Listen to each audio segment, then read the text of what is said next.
You are listening to Mastering Webhooks, a developer's guide to event-driven integrations. Like and subscribe to keep up to date on our latest audiobooks. Mastering Webhooks, a developer's guide to event-driven integrations. 1. Welcome to the event-driven world. Understanding webhooks. Imagine you're waiting for an important package to arrive. Would you stand by your front door, repeatedly opening it and looking out every few seconds?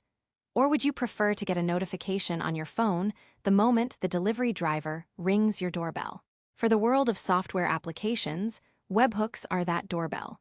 Instead of constantly checking if something new has happened, you set up a system to tell you the instant it does. This simple shift from endlessly asking to being immediately informed is at the heart of event-driven architectures, and webhooks are their most visible and powerful manifestation on the internet. In today's interconnected digital landscape, applications rarely live in isolation. Payments are processed by one service, customer support happens on another, and marketing campaigns are managed by yet another entirely different system. For these diverse components to work together seamlessly and react to real-time changes, they need efficient ways to communicate. This is where webhooks come in, enabling applications to talk to each other the moment something significant occurs. They are the silent, always-on messengers of the internet, ensuring that information flows precisely when and where it's needed. What are webhooks? A simple definition. At its simplest, a webhook is a mechanism for one system to notify another system about an event that has occurred. Technically, it's a user-defined HTTP callback. But let's break that down into more understandable terms. Think of it as a prearranged agreement. Whenever something specific happens in System A will automatically send a message to a specific address you've provided for System B. System A is the provider, the one generating the event and sending the notification. System B is the consumer, the one receiving the notification and reacting to it. The message itself is usually a small bundle of data, commonly in a structured format like JSON, that describes what happened.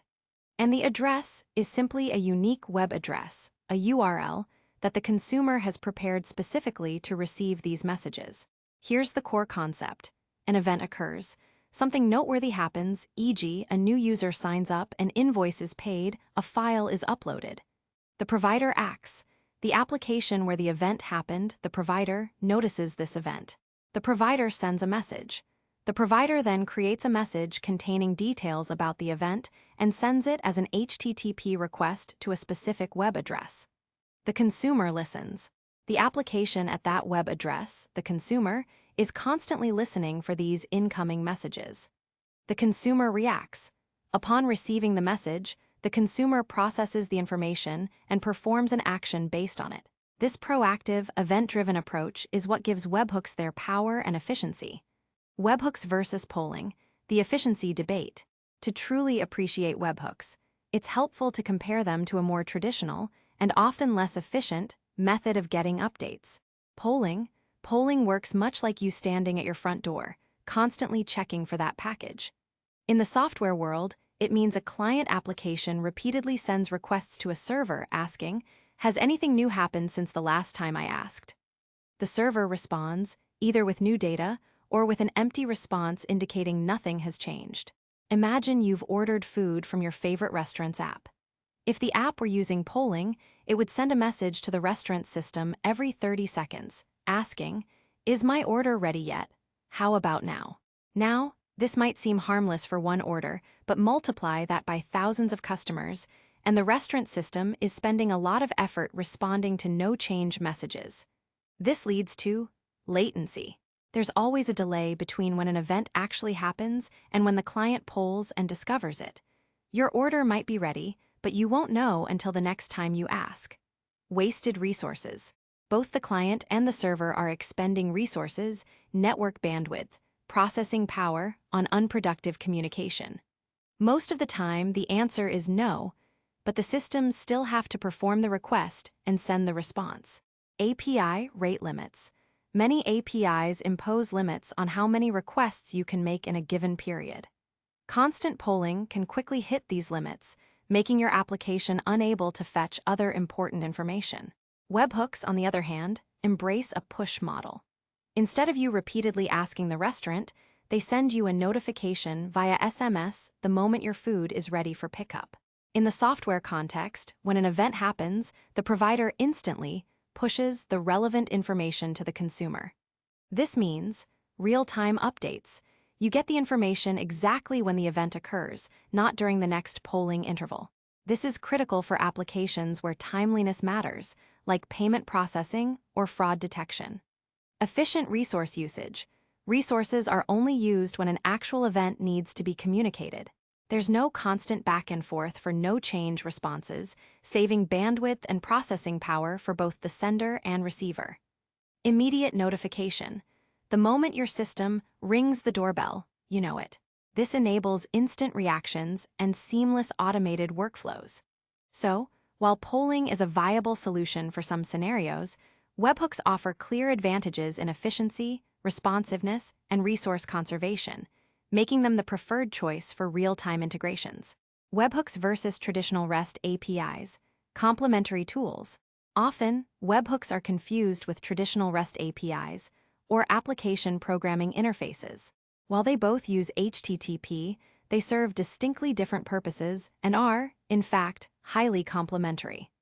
A traditional REST API works on a request-response model, where the client initiates the interaction. If you want to get information, e.g., a list of your past orders, or perform an action, e.g., place a new order, your application sends a request to the server, and the server sends back a response. You are actively querying or commanding the server. It's like you calling the restaurant and asking for your order status. Webhooks, conversely, operate on an event-driven push model, where the server initiates the interaction. Your application doesn't have to ask for updates. It simply tells the server where to send notifications whenever a specific event occurs. It's the restaurant texting you when your order is ready. The key difference lies in who initiates the communication. REST APIs are about pulling data or commanding actions. Webhooks are about pushing notifications when something noteworthy happens. Many integrated systems use both. You might use a traditional REST API to create a new order, and then use a webhook to get a real-time notification when that order's status changes or when it's shipped. They are two sides of the same coin, facilitating different types of communication in a modern application ecosystem. Common use cases and scenarios. Webhooks are quietly powering a vast array of common interactions you might encounter every day. Their versatility makes them indispensable for building responsive and automated systems. Let's look at some real-world examples. Payments. When you make an online purchase, payment gateways like Stripe or PayPal don't want you to constantly check if your payment succeeded. Instead, they send a webhook to the vendor's system the instant the transaction is approved, declined, or refunded. This allows the vendor to immediately confirm your order, update their inventory, or trigger shipping. Customer Relationship Management, CRM. Imagine a customer fills out a lead form on your website.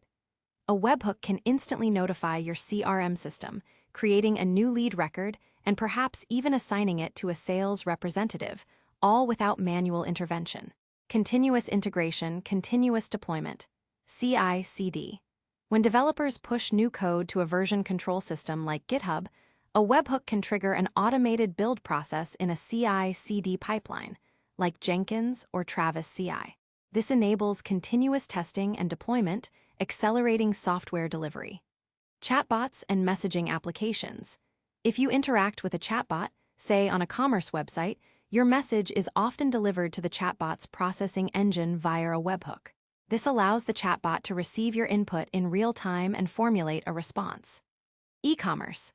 Beyond payments, webhooks can notify e-commerce platforms about inventory changes, new orders, shipping updates, or reviews posted, keeping various parts of the business system synchronized. Internet of Things, IoT. A smart device detects a change, like a temperature reading exceeding a threshold. A webhook can send an alert to a monitoring system or trigger an action in another connected service. Monitoring and alerting. When a server goes down or an error rate spikes, a monitoring service can send a webhook to a Teams communication channel, like Slack or Microsoft Teams, or a paging system, ensuring rapid response. These are just a few examples that scratch the surface of webhook applications. Their ability to deliver specific information immediately upon an event makes them a cornerstone of modern, interconnected software. The journey ahead. By now, you should have a solid grasp of what webhooks are and why they're so powerful. You understand that they help systems communicate by pushing immediate notifications when events occur, offering a more efficient and real-time alternative to constant polling. In the chapters that follow, we'll strip away the conceptual layer and delve into the precise mechanics of webhooks. We'll explore the technical anatomy of a webhook, mastering the HTTP protocol and JSON data structures that make them tick. We'll then tackle two of the most critical aspects of any real-world webhook integration: security and reliability. You'll learn how to safeguard your data and ensure your webhooks are always delivered and processed, even amidst the inherent unreliability of networks. We will look at the distinct considerations for both building webhook systems as a provider and integrating with them as a consumer. We'll cover practical aspects like testing, debugging, monitoring. Finally, we'll venture into advanced patterns for scaling webhooks, examine real-world case studies from industry leaders like Stripe and GitHub, and glimpse into the future of event-driven architectures. Whether you're looking to integrate a new service, design a robust API, or simply deepen your understanding of how modern web applications communicate, this book will provide you with the comprehensive knowledge and practical insights to master webhooks. Let's begin our journey into the event-driven world. 2. The anatomy of a webhook under the hood. In the first chapter, we explored what webhooks are, contrasting them with older approaches like polling, and saw a glimpse of their power in enabling real-time, event-driven applications. Now, it's time to peel back the layers and examine exactly how a webhook works. Understanding its core components, the event, its payload, the HTTP request and response, and the endpoint itself, is essential to both sending and receiving these powerful messages effectively. Think of it like taking apart a machine to understand its gears and levers. Once you grasp these fundamental pieces, you'll be much better equipped to build or integrate with sophisticated event-driven systems. The event, what happened? At the very heart of every webhook is an event. An event is simply a specific, notable occurrence within a system. It could be something straightforward like a user created, an order paid, or a build failed. The name given to an event is crucial. It should be clear, unambiguous, and immediately tell the receiver what has just happened. A good event name often follows a pattern, such as combining a resource with an action. For instance, invoice paid clearly indicates the resource is an invoice and the action is its payment. Similarly, repo push indicates a code repository and a push action. Clear naming conventions ensure that both the system sending the webhook and the system receiving it are speaking the same language about what just transpired. This clarity helps the consuming application know exactly what processing logic to apply. The webhook payload, details of the event. While the event name tells us what happened, the payload provides all the crucial details about that event. The payload is the data that travels along with the webhook, giving context to the event. For example, if the event is user created, the payload might contain the new user's unique identifier, their email address, the time they registered, or other relevant profile information. The most common format for a webhook payload is JSON, which stands for JavaScript Object Notation. JSON is widely adopted because it's lightweight, human-readable, and easily parsed by almost any programming language. It structures data as a collection of key-value pairs, similar to a dictionary or object in many programming languages, and can also contain lists or arrays of items. Imagine an e-commerce platform sending a product stock updated event. The JSON payload might look something like this. A structured message contains fields like event identifier, which is a unique string for this specific event. Another field, event type, would be the name of the event, like product stock updated. A timestamp field records when the event happened. Finally, a data field would hold an object with details about the product, such as its product ID, SKU, stock keeping unit, new stock level, and maybe even the previous stock level for context. This detailed payload allows the receiving system to immediately understand which product was affected and by how much its stock changed, without needing to make additional requests back to the e-commerce platform. The HTTP request, how the message is sent. Webhooks are fundamentally built on HTTP, the same protocol that powers the web browser you're using right now. When an event occurs, the system generating the webhook acts like a web browser sending a request. However, instead of requesting a web page, it's sending data to a specific address provided by the consuming application. The primary HTTP method used for sending webhook payloads is typically POST. The POST method is designed for sending data to a specified resource, and it allows for a body to be attached to the request, which is where our JSON payload resides. While other methods like PUT or even GET could technically be used for very specific, niche webhook scenarios, like for initial subscription or unsubscription, the event delivery itself almost universally uses POST. Along with the POST method and the payload in the body, the HTTP request will include headers. Headers provide metadata about the request itself. Key headers for webhooks include the content type header. This tells the receiving server what format the data in the body is in. For JSON payloads, this will almost always be application/JSON. The user agent header. This identifies the software sending the request, which can be useful for debugging and logging on the receiving end. Custom headers. Many webhook providers add their own custom headers. These often start with X, though this convention is becoming less common, or are camel case names. They might carry important information like a unique identifier for the webhook delivery attempt, a signature for security purposes, or even the event type itself, potentially duplicating information found in the payload body. These custom headers will be crucial when we discuss security in a later chapter. The webhook endpoint, the destination's address. For a webhook to be delivered, the sending system needs an address to send it to. This address is called the webhook endpoint, and it's simply a publicly accessible URL provided by the application that wants to receive the events. This URL acts like a digital mailbox where the webhook sender can drop off its event notifications.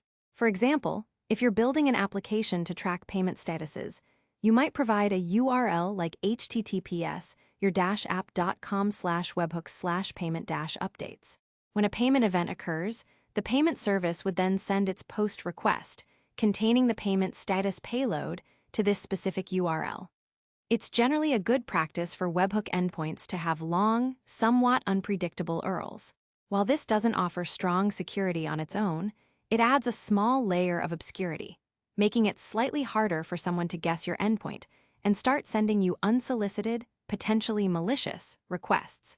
The real security, as we'll explore, comes from cryptographic signatures. The HTTP response, acknowledging receipt and processing status. Once the webhook request hits the consumer's endpoint, the consuming application must send back an HTTP response. This response is extremely important because it tells the webhook sender whether the message was received and generally whether it was understood. Successful responses, 2XX status codes. The most common successful response for a webhook is 200 OK. This indicates that the request was received and processed successfully by the consuming application. Another common success code is 202 accepted. This is often used when the consuming application receives the webhook, verifies its authenticity, and then immediately puts it into a queue for asynchronous processing later. It tells the sender, "I got your message and will handle it, you can move on." Returning a 202 accepted quickly is often a critical reliability pattern, as it prevents the sender from timing out and unnecessarily retrying the webhook. Failure responses, 4XX and 5XX status codes. 4XX codes indicate a client error, meaning something was wrong with the request itself. Examples include 400 bad request, payload was malformed or unintelligible, 401 unauthorized, the sender couldn't authenticate, perhaps a signature was invalid, or 404 not found, the endpoint URL was wrong. When a sender receives a 4XX code, they typically stop retrying the webhook, as the problem is with the request, not a temporary server issue. 5XX codes indicate a server error, meaning something went wrong on the receiving application side. Examples include 500 internal server error, A general server issue, 503 service unavailable. The server is temporarily overloaded. Or 504 gateway timeout. The server took too long to respond. When a sender receives a 5xx code, they typically interpret it as a temporary issue and will usually retry sending the webhook after a delay. This retry mechanism is a cornerstone of webhook reliability. The speed of this response matters. If a consumes application takes too long to respond, the webhook sender might time out and assume the delivery failed, leading to unnecessary retries or even marking the webhook as permanently failed. Best practice dictates acknowledging the webhook rapidly, even if the bulk of the processing happens in the background. Webhook registration subscription. Before a webhook can be sent, the receiving application, the consumer, needs to tell the sending application, the provider, where to send events. This process is called registration or subscription. Typically, this involves the consumer making an API call to the provider. In this API call, the consumer specifies two key pieces of information: the webhook endpoint URL, the public URL where the provider should send the webhook notifications, the event types, which specific events the consumer is interested in, e.g., only order paid or all user events. Once registered, the provider stores this information. From that point forward, whenever one of the subscribed events occurs, the provider will construct the appropriate webhook request and dispatch it to the registered URL. The life cycle of a webhook. Let's put it all together with a simple example. Imagine you run an online course platform and you want to notify your users in real time when new course material is published. Registration.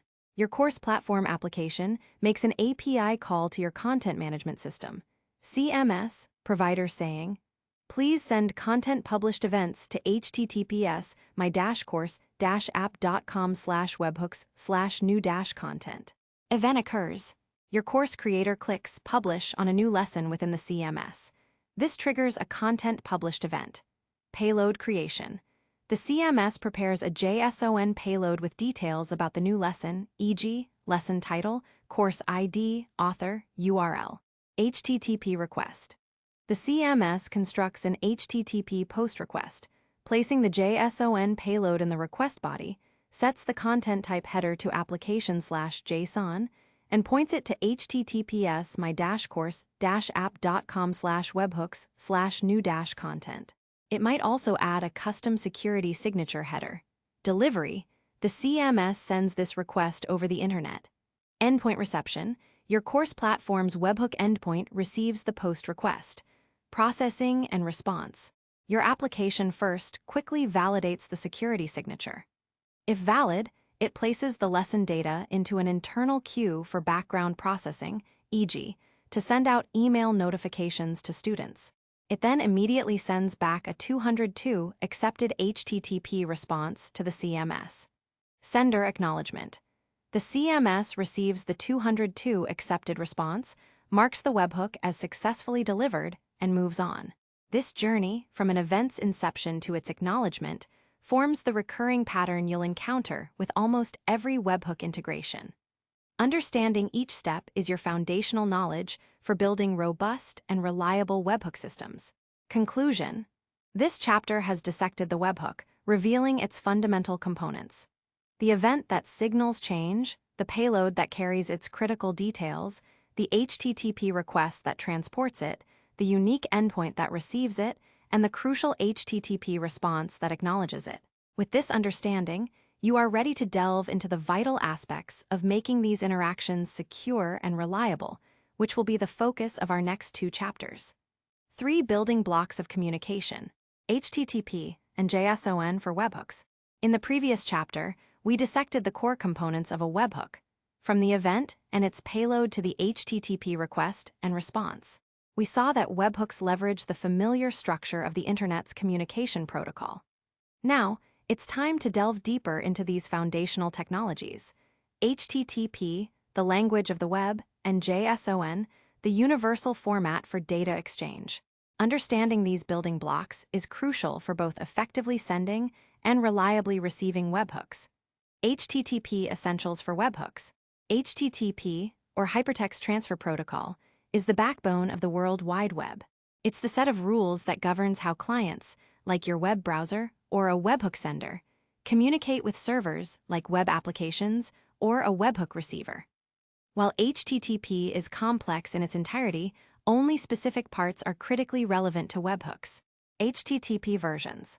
Webhooks primarily rely on standard HTTP versions, most commonly HTTP 1.1 and increasingly HTTP 2. While the underlying transport mechanisms and efficiencies vary between versions, the core concepts of methods, headers, and bodies remain consistent. For the purpose of webhooks, you don't typically need to concern yourself with selecting a specific HTTP version. The communication libraries and infrastructure you use will handle it. The key is that webhooks simply use this established, robust communication framework. HTTP methods revisited. As discussed, the POST method is almost exclusively used for delivering webhook payloads. This is because POST requests are designed to send data to a specified resource, and their payloads are contained within the request body, allowing for detailed information transfer. While POST is for the event delivery itself, a webhook provider's API for managing subscriptions might use other HTTP methods. For instance, creating a new webhook subscription would typically be a POST request to a /webhooks endpoint. Retrieving details about an existing subscription might be a GET request to /webhooks/id. Updating it a PUT or patch request, and deleting it a delete request. These are common practices for any res-tful API, which webhook management often follows. HTTP status codes, detailed for webhooks. The 2- or 3-digit number returned in an HTTP response, known as a status code, is incredibly important for webhooks. It tells the sender the outcome of the delivery attempt and influences how, or if, the sender should retry. Successful responses, 2XX series, 200 OK. This is the standard success response. It means the webhook was received and processed successfully by the consumer. 202 accepted. This is often the preferred response for webhook consumers. It means the request has been received for processing, but the processing is not yet complete. The consumer typically uses this to acknowledge receipt quickly, putting the actual webhook processing into a background task queue. This prevents the sender from timing out and helps ensure smooth delivery. Client errors, 4XX series. These codes indicate that something is wrong with the request itself, implying the sender should not retry the same request without modification. 400 bad request. The server cannot process the request due to a client error like malformed payload data. 401 unauthorized. The client is not authenticated. For webhooks, this could mean an invalid security signature. 403 forbidden. The client is authenticated but does not have permission to access the resource. The endpoint might be expecting specific credentials it didn't receive. 404 not found. The requested resource, your webhook endpoint, does not exist at the given URL. This signifies a misconfigured URL. 405 method not allowed. The HTTP method used e.g. GET is not supported for the requested resource. Your endpoint might only accept POST. Server errors, 5XX series. These codes indicate that the error is on the server's side, the webhook consumer's application, and that the sender should generally retry. 500 internal server error. A generic error message indicating an unexpected condition on the server's end. 502 bad gateway. The server, while acting as a gateway or proxy, received an invalid response from an upstream server. 503 service unavailable. The server is currently unable to handle the request due to temporary overload or scheduled maintenance. This is a strong signal for the sender to retry later. 504 gateway timeout. The server, while acting as a gateway or proxy, did not receive a timely response from an upstream server. Understanding these codes is crucial. A well-designed webhook system, provider, will use these codes to determine its retry strategy, and a robust consumer will return the correct code to guide the provider's behavior. HTTP headers. Headers are key-value pairs that are part of every HTTP request and response, carrying metadata about the message. Content type. For webhooks delivering JSON, This header is almost always applications/JSON. It tells the receiving server how to interpret the data in the request body. User agent. This header identifies the software, system, or application that initiated the request. For webhook providers, this might be something specific like Stripe 1.0 webhooks or GitHub hookshot/v2. Consumers can use this for logging or to identify known senders. Custom headers. Many webhook systems add their own custom headers, often to provide additional context or security information outside of the main payload. Common examples include X webhook event or X GitHub event to pass the event type. Some providers might put the full event details in the payload and the event type in a header for quick routing. X webhook signature or X Stripe signature. A cryptographic signature used to verify the authenticity and integrity of the webhook. This is a critical security measure we'll discuss in detail later. X requested, a unique identifier for the specific request. This is invaluable for tracing a webhook through the sender system and your own logs, especially for idempotency. HTTPS, security in transit. Perhaps the most crucial HTTP aspect for webhooks is the use of HTTPS, secured by TLS, Transport Layer Security, formerly SSL. HTTPS encrypts the communication channel between the webhook sender and receiver. This means that data confidentiality. No one can eavesdrop on the webhook payload as it travels across the internet. Data integrity. It ensures that the payload has not been tampered with in transit. Server authenticity. It verifies that you are communicating with the legitimate server you intended, preventing man-in-the-middle attacks. Any webhook endpoint that is exposed to the public internet must use HTTPS. Anything less is a significant security vulnerability, as sensitive data could be intercepted or modified. JSON, the universal language of webhooks. While HTTP handles how the message travels, JSON, JavaScript Object Notation, defines what the message contains. It's the de facto standard for representing structured data in web applications, and for good reason. Why JSON? Lightweight and human-readable. Its syntax is simple and easy for humans to read and write, yet concise enough for computers to parse efficiently. Widely supported. Almost every modern programming language has built-in or readily available libraries for parsing and generating JSON, making it an excellent choice for cross-platform communication. Self-describing. The key-value pairs inherently describe the data they hold. Basic JSON structure. JSON builds on two fundamental structures. Objects, represented by curly braces. An object is an unordered collection of key-value pairs. Each key is a string enclosed in double quotes, followed by a colon, and then its value. Values can be strings, numbers, booleans, true-false, null, other JSON objects, or arrays. Arrays, represented by square brackets. An array is an ordered list of values. Values can be any valid JSON data type.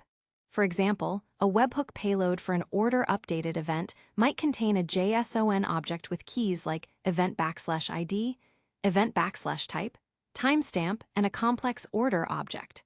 The order object itself might contain keys like order_ID, status, customer_email, and an items array.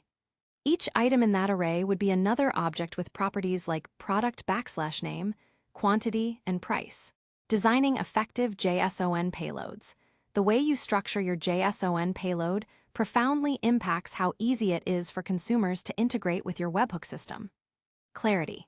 Use descriptive and consistent naming conventions for your keys. For instance, CustomRed is clearer than SID. Cohesion. Group related data together within nested objects. All order-related details should be within an order object, not scattered at the top level of the payload. Inclusion versus reference. This is a key design decision. Inclusion. Send all necessary data directly within the webhook payload. For example, an order-paid webhook might include the full customer details, all order items, and shipping address. Reference. Send only a unique identifier in the webhook, requiring the consumer to use a separate API call to fetch the full details. For example, an order-paid webhook might just send ordered ABC 123. The consumer then calls your GET orders ABC123 API endpoint to get the complete order information. Choosing between inclusion and reference depends on the data's volume, sensitivity, and typical consumer needs. Including more data reduces the number of API calls a consumer needs to make, simplifying their processing. However, it can make payloads very large and expose more data via the webhook. Providing a reference is more secure and keeps webhook payloads smaller, but burdens the consumer with an extra API call. Many providers offer a balance, including crucial immediate data and providing IDS for secondary, less urgent data. Versioning, brief mention. As your system evolves, your webhook payloads might need to change. Planning for versioning is crucial to avoid breaking existing integrations. This can involve adding new, optional fields, or, for breaking changes, introducing dedicated version headers or separate endpoints. We will delve deeper into versioning in a later chapter. JSON schema, brief intro. To ensure consistency and help consumers validate incoming data, some webhook providers publish a JSON schema for their payloads. A JSON schema is a standard way to describe the structure and data types of a JSON document. While you don't need to write one to use webhooks, knowing that they exist can be valuable. They act like a blueprint, defining what fields are expected, their data types, and whether they are required or optional. This allows consumers to automatically validate incoming webhook payloads against a defined structure, catching errors early. Best practices for HTTP and JSON in webhooks. To summarize the essential takeaways from this chapter, always use HTTPS. This is non-negotiable for security and data integrity. Return appropriate HTTP status codes promptly. Guide the sender's retry behavior and acknowledge receipt quickly. Favor 202 accepted if processing is asynchronous. Design simple, consistent JSON payloads.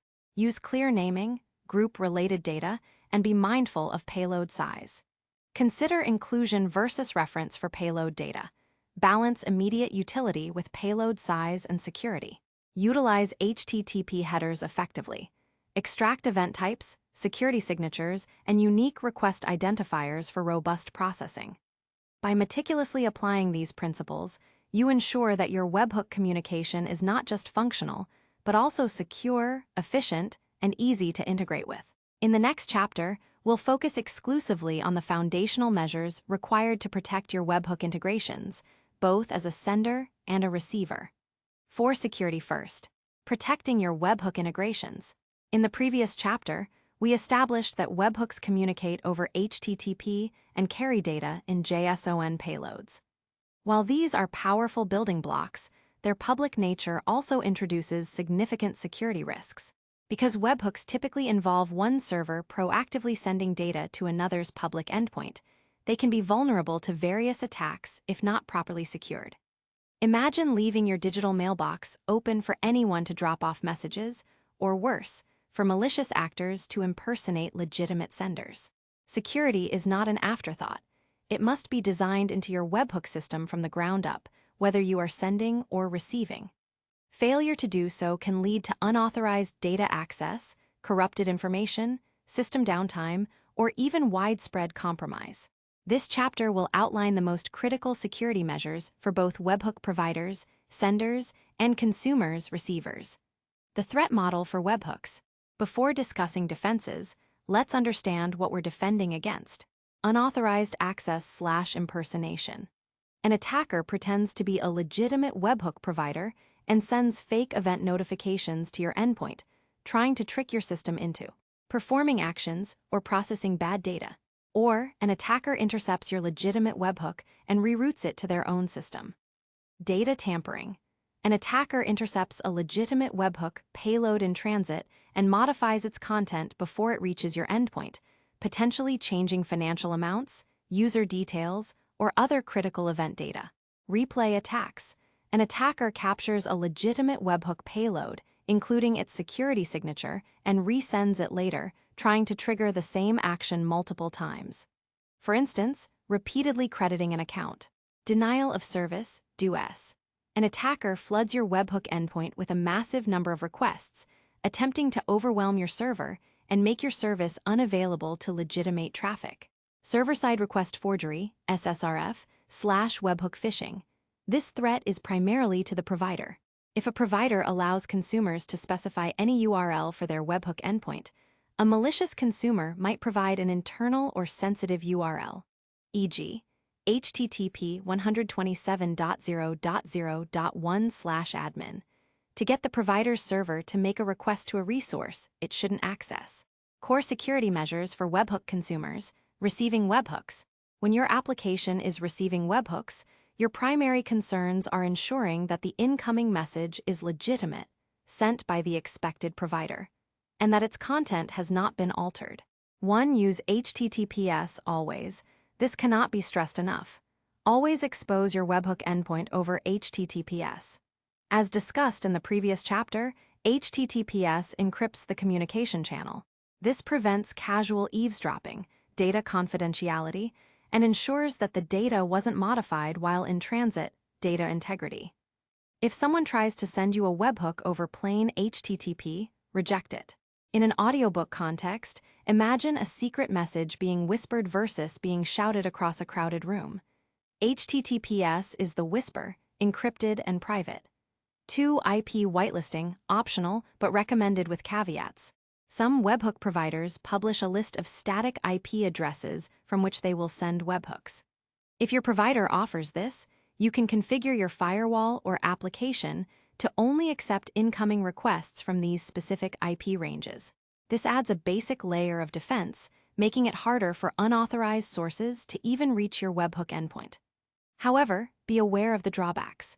Many cloud-based providers use dynamic IP addresses, making whitelisting impractical. Even with static IPs, IP addresses can sometimes change or be rotated, requiring you to update your configurations. IP whitelisting alone doesn't prevent traffic from a legitimate IP range, but from a compromised system within that range. It also doesn't prevent replay or tampering if the actual data is compromised. 3. Implement webhook signatures, the most important measure. This is the single most critical security measure for a webhook consumer. A webhook signature provides robust verification of both the message's authenticity, that it truly came from the expected sender, and its integrity, that its payload has not been tampered with. Here's how it works conceptually. Shared secret. Before any webhooks are sent, you and the webhook provider agree on a unique secret key. This key should be a long, random string and kept highly confidential, just like a strong password. This secret is known only to the sender and the legitimate receiver. Sender calculates a signature. When the webhook provider prepares to send a webhook, they take the raw, unparsed webhook payload, the exact string of the JSON body, sometimes combine it with other data like a timestamp, and then use your shared secret key to calculate a cryptographic hash. This hash is called the signature. A common algorithm for this is HMAC, hash-based message authentication code, often with SHA-256, secure hash algorithm 256-bit. The result is a unique string of characters. Signature in headers. The provider then includes this calculated signature in one of the webhook request's HTTP headers, e.g., Xstripe signature or Xgithub signature. Consumer verifies the signature. When your application receives the webhook, it performs the exact same calculation as the sender. It takes the raw incoming payload and your copy of the shared secret key and uses the same algorithm, e.g., HMAC SHA-256, to compute its own signature. Comparison. Your application then compares its freshly computed signature with the signature provided in the webhook's HTTP header. If the two signatures match perfectly, you can be highly confident that the webhook was sent by the legitimate provider and that its content has not been tampered with in transit. If they do not match, it means either the sender wasn't legitimate, doesn't have the secret key, or the payload was altered. In this case, you must immediately reject the webhook, typically by returning a 401 unauthorized or 403 forbidden HTTP status code. To illustrate, think of it like this. The sender has a unique stamp, the secret key, and they stamp the message, the payload, with a unique mark, the signature. They tell you what mark to expect. When you receive the message, you use your own copy of the stamp to create an identical mark. If your mark matches the one on the message, it's authentic. Otherwise, it's a forgery. 4. Handle replay attacks. Webhook signatures prevent tampering and impersonation, but a sophisticated attacker could record a legitimate webhook, including its signature, and then replay it later to trigger the same action again. To combat this, timestamps in signatures. Many signature schemes include a timestamp as part of the data hashed. The webhook provider includes this timestamp in a header. When you receive the webhook, you check if the timestamp is recent, e.g., within 5 to 10 minutes of the current time. If it's too old, it's a potential replay attempt and should be rejected. This also helps mitigate clock skew issues to some extent. Unique identifiers.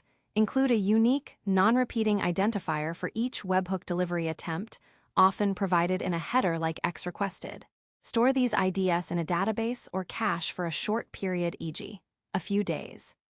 If you receive a webhook with an ID that you've already processed within that timeframe, consider it a duplicate or replay and ignore it, or return the success response from the original processing if your system is idempotent.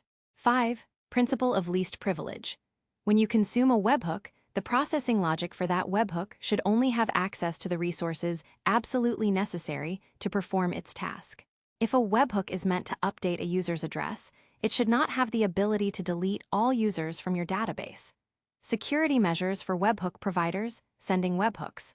If you are building a system that sends webhooks to other applications, you also have security responsibilities. 1. Secure secret key management. The secret keys you provide to your consumers for signature verification are sensitive. Store them securely, e.g., in a dedicated secret management service, encrypted, and never expose them publicly. Provide mechanisms for consumers to rotate their secret keys regularly. 2. Validate webhook URLs, challenge response/handshake. When a consumer registers a webhook URL with your service, you need to verify that they actually own and control that URL and that it's not a malicious one trying to trick your system into connecting to an internal resource, SSRF. A common pattern is a challenge response or handshake.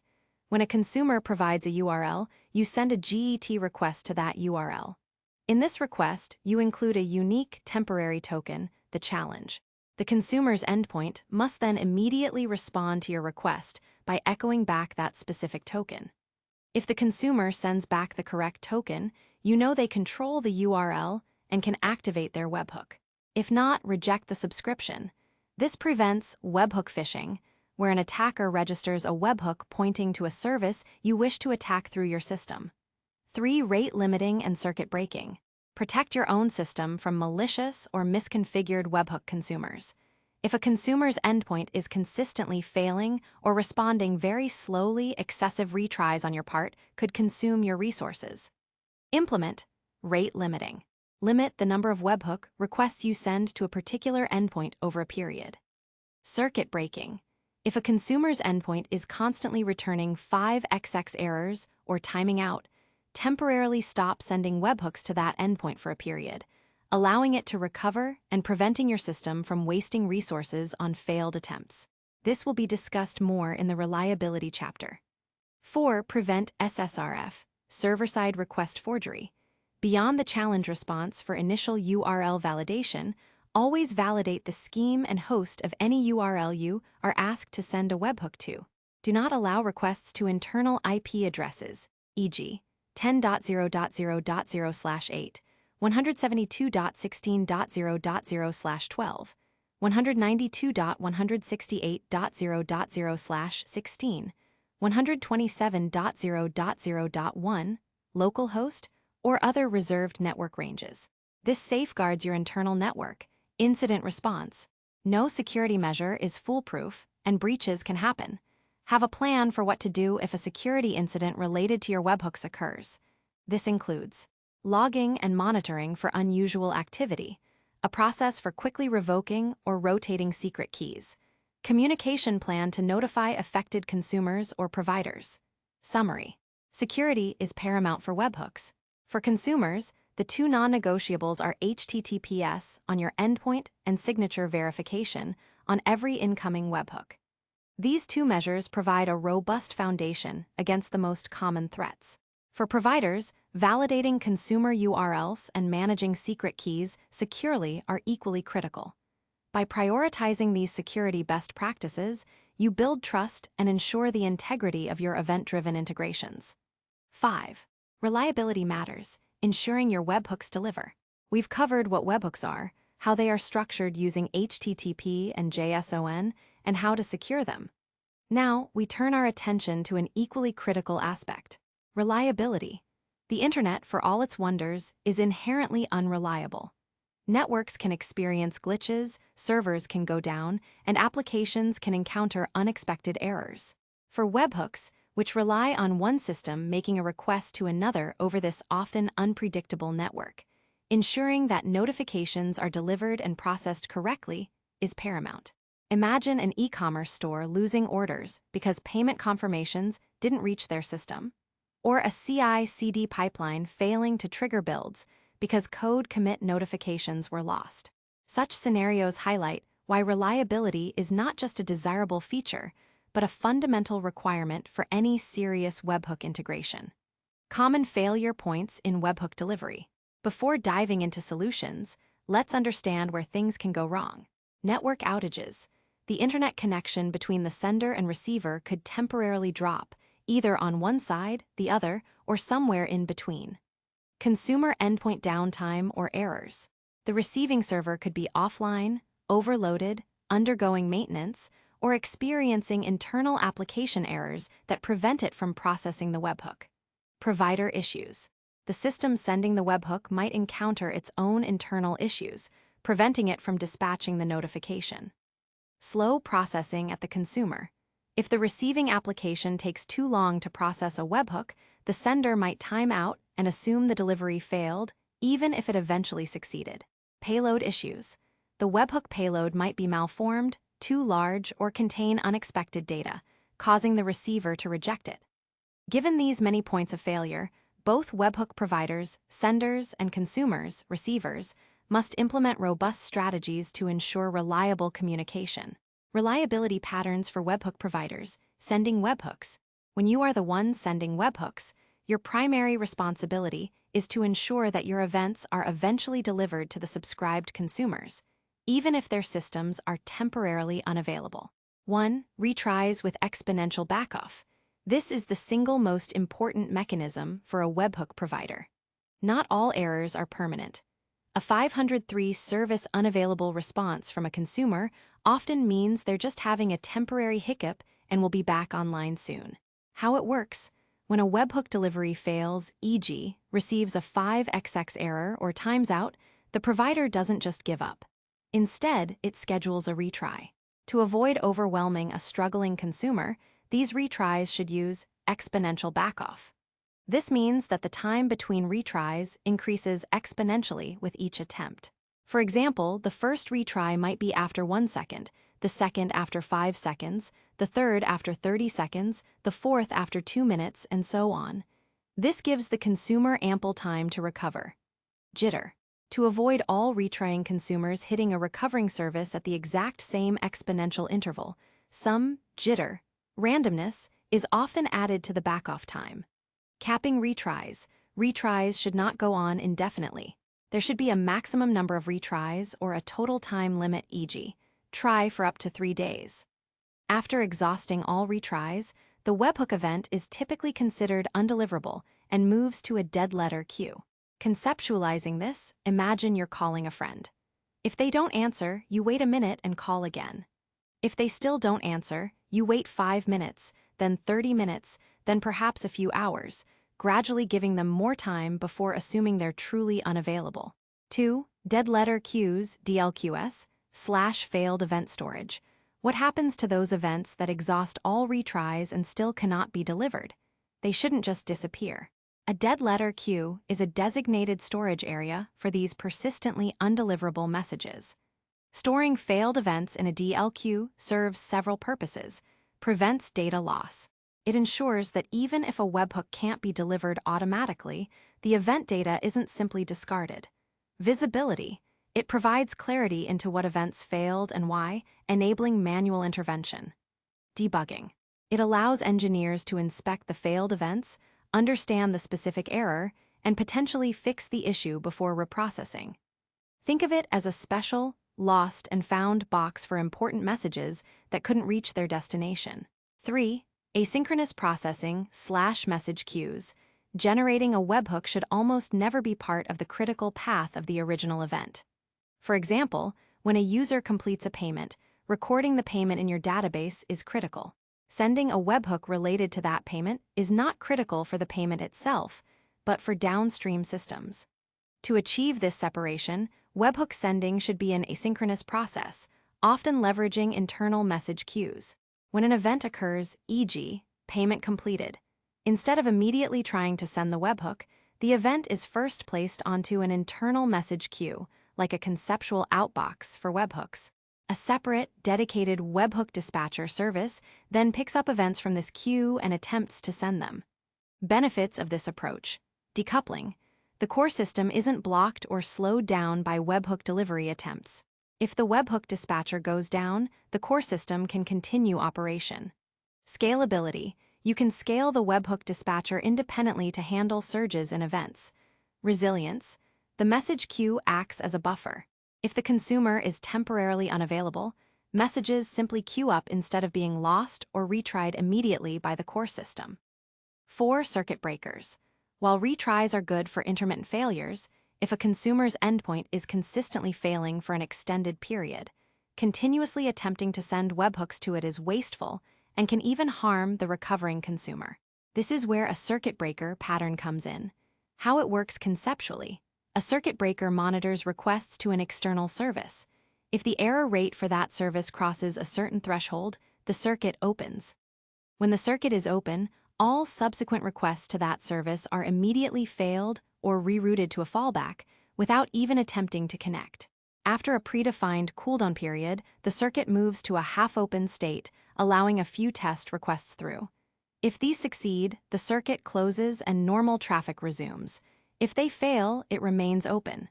Analogy: just like an electrical circuit breaker prevents damage when there's an electrical overload, a software circuit breaker prevents your system from continuously slamming into a broken external service. This saves your resources and gives the struggling external service a chance to recover. 5. Idempotency keys for the consumer to use. Although idempotency is primarily a consumer responsibility, providers play a role by ensuring their webhooks contain a unique identifier for each event delivery.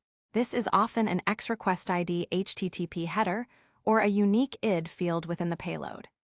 This key allows the consumer to deduplicate messages, an essential capability given the at-least-once delivery guarantee typical of webhook systems.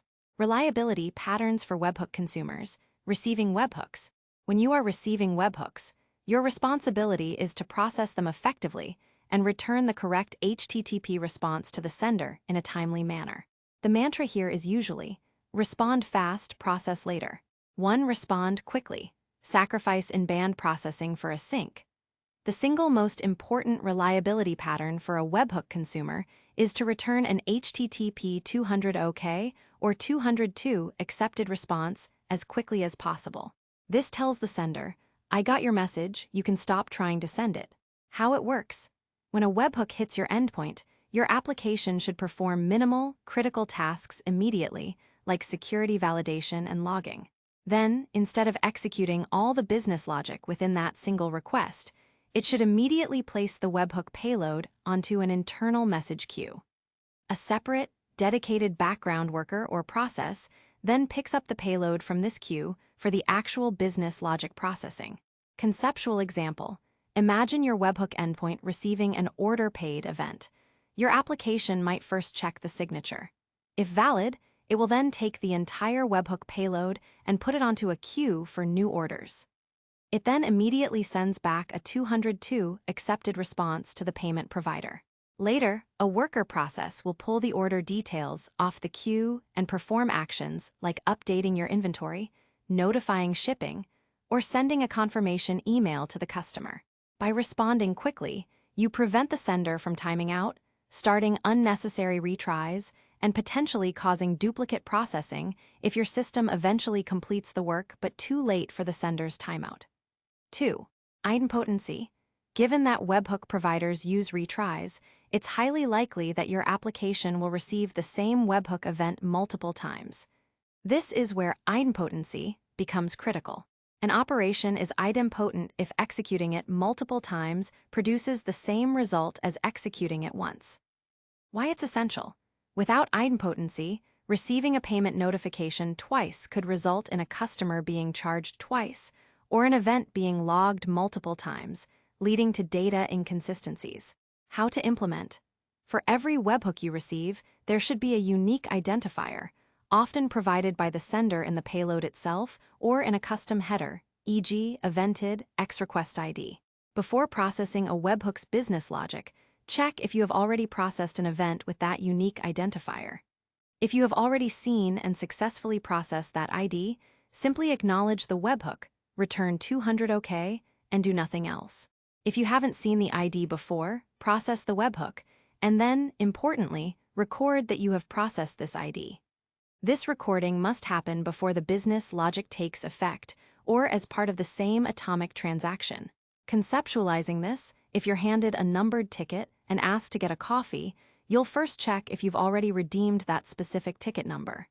If you have, you politely say, "Already served," and wait for the next ticket. If not, you get the coffee, mark the ticket number as served, and then put it in your processed pile. 3. Robust error handling and logging. Within your background worker processes, ensure comprehensive error handling. If a webhook payload is malformed or its processing logic fails due to an internal error, catch these errors, log them with sufficient detail for debugging, and return appropriate HTTP status codes to the sender, e.g. 400 bad request if the payload was unusable, 500 internal server error for your own system's failures. 4. Scalability considerations. Design your webhook endpoint and its associated asynchronous processing pipeline to handle varying loads. Use load balancing to distribute incoming requests across multiple instances of your application and ensure your background workers can scale up or down depending on the volume of messages in your queues. 5. Disaster recovery/backup strategies. Consider what happens if your message queues fail or your database is corrupted. Ensure you have backup and recovery strategies in place to prevent data loss in extreme scenarios. Dead letter queues on your internal messaging system can also play a role here. Observability for reliability. While not a pattern for delivery itself, robust monitoring and observability, which we'll cover in a dedicated chapter, are crucial for ensuring reliability. You need to know when webhooks are failing, why they are failing, and how quickly your systems are recovering. Without good observability, you're flying blind, unable to diagnose and fix reliability issues. Summary: reliability in webhook systems is not a feature you add on. It's a foundational responsibility for both providers and consumers. Providers must focus on consistent dispatch, retries with backoff, and storing failed events. Consumers must prioritize quick acknowledgement, asynchronous processing, and most critically, idempotency. By layering these proactive measures, you can transform the inherent unreliability of network communication into a robust, event-driven integration that delivers every message, every time, correctly. 6. Designing robust webhook systems, a provider's perspective. So far, we've dissected what webhooks are, explored their fundamental HTTP and JSON components, secured them against common threats, and built resilient mechanisms for delivery and processing. Now, we shift our focus to the architecture and best practices for creating a webhook system from the ground up. In other words, how to be a good webhook provider. If you're building a service that other applications will integrate with, offering webhooks can drastically improve the developer experience and the real-time capabilities of your external users. But a poorly designed webhook system can lead to frustration, missed events, and security vulnerabilities for both you and your consumers. The goal of this chapter is to outline the principles and patterns for designing a webhook system that is discoverable, easy to use, secure, and scalable. Core principles of webhook API design. Think about what makes a great API, and most of those principles will also apply to webhooks. Simplicity and predictability. Keep event names clear and consistent, and payload structures straightforward. Consumers should intuitively understand what they're receiving. Consistency. Maintain uniform naming conventions, data formatting, and error handling across all your webhook events. This reduces the learning curve for integrators. Discoverability. Provide excellent documentation and management APIs that make it easy for developers to find, subscribe to, and manage their webhooks. Evolution. Plan for changes. Your system will grow, and your data structures will evolve. Your webhook design should accommodate these changes without breaking existing integrations. Event naming conventions. The name of an event is its primary identifier. Clear, concise, and consistent event names are crucial for consumers to understand and act upon them. A common and highly effective convention is resource action or resource status change action. Examples: user created, a new user account has been created. Invoice paid, an invoice has been successfully paid. Order refunded, an order has been fully or partially refunded. Ticket status updated, the status of a support ticket has changed. Avoid overly generic names like data changed or thing happened, as they provide little actionable information. Be specific. Payload design best practices. The webhook payload is the most important part of the message, carrying the details of the event. How you structure this data significantly impacts usability. Minimalism. Only include the necessary data in the payload. While it might seem tempting to send everything you know about an entity, large payloads consume more bandwidth, take longer to transmit, and are slower for consumers to parse. Only send data relevant to the event. Contextual data. While minimal, the payload should provide enough context for the consumer to perform their immediate processing without needing to make further API calls back to your service. For example, an order-paid webhook should probably include the total amount and order ID, and maybe the customer ID, so the consumer can log the transaction. Flatness versus nesting. JSON allows for deeply nested data structures.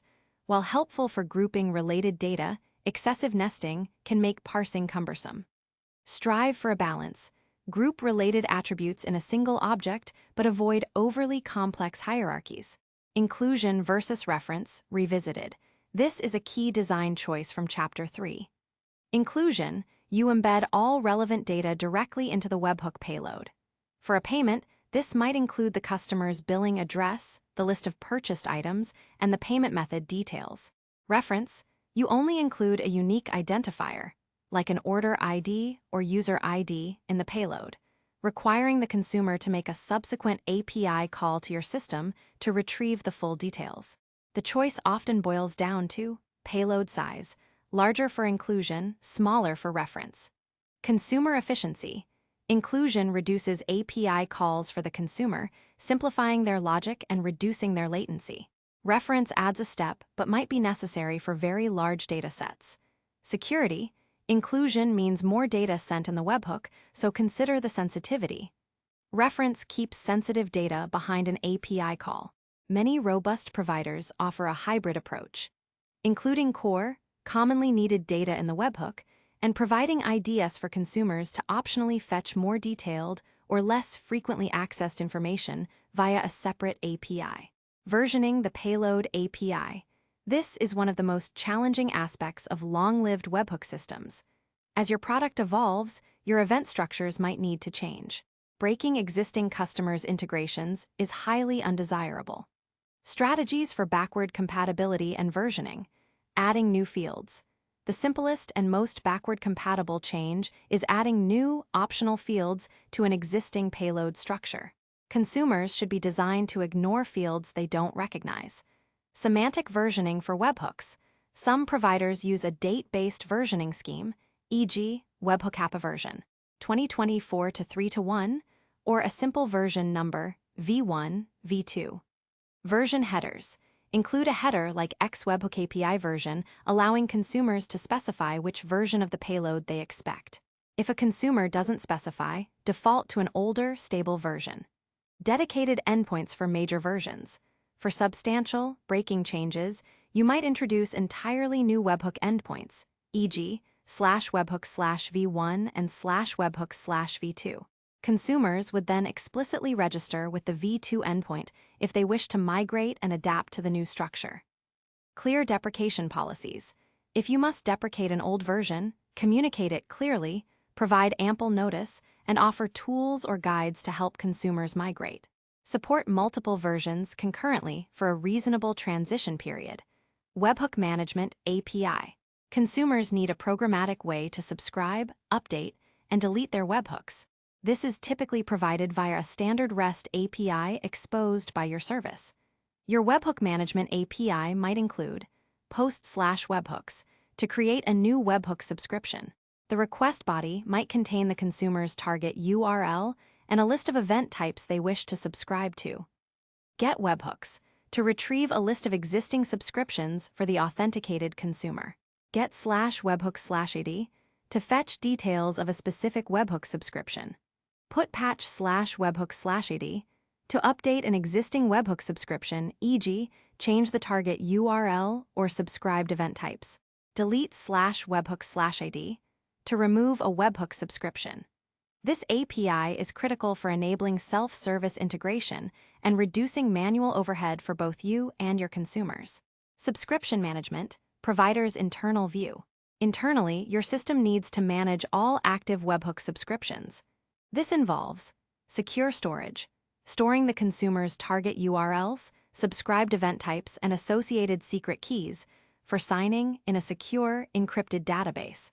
Status tracking, tracking the health of each subscription. If a consumer's endpoint consistently returns 5xx errors, your system might mark the subscription as unhealthy or disabled after a certain number of failed retries. This prevents endlessly trying to contact a broken endpoint and allows you to notify the consumer. Automatic disablement notification. Consider automatically disabling webhooks that accumulate too many consecutive failures. Notify the consumer about the issue, perhaps through email or a dashboard alert, giving them time to fix their endpoint before reactivation. Delivery guarantees or lack thereof. It's crucial to be clear with your consumers about the delivery guarantees of your webhook system. In a distributed, networked environment, guaranteeing exactly once delivery is incredibly complex and often impractical. Most webhook systems offer at least once delivery. This means that when an event occurs, your system will attempt to deliver the webhook at least once, and potentially more than once, especially in the face of network issues or consumer failures due to retries. Since at least once, delivery means a consumer might receive the same event multiple times, it places a strong responsibility on them to implement idempotency, as discussed in Chapter 5. As a provider, your role is to ensure that every webhook you send contains a unique event identifier, evented in the payload or XRequest ID in a header, that consumers can use for idempotency. Security for providers, recap and deeper dive.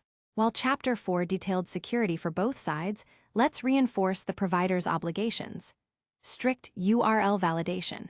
When a consumer registers a webhook URL, perform the challenge response, or handshake validation to confirm ownership and prevent server-side request forgery, SSRF. Never allow webhooks to be sent to private IP addresses or loopback interfaces. Secure secret management. The secret keys used for signing your outgoing webhooks are paramount. They must be generated securely, stored encrypted, and rotated regularly.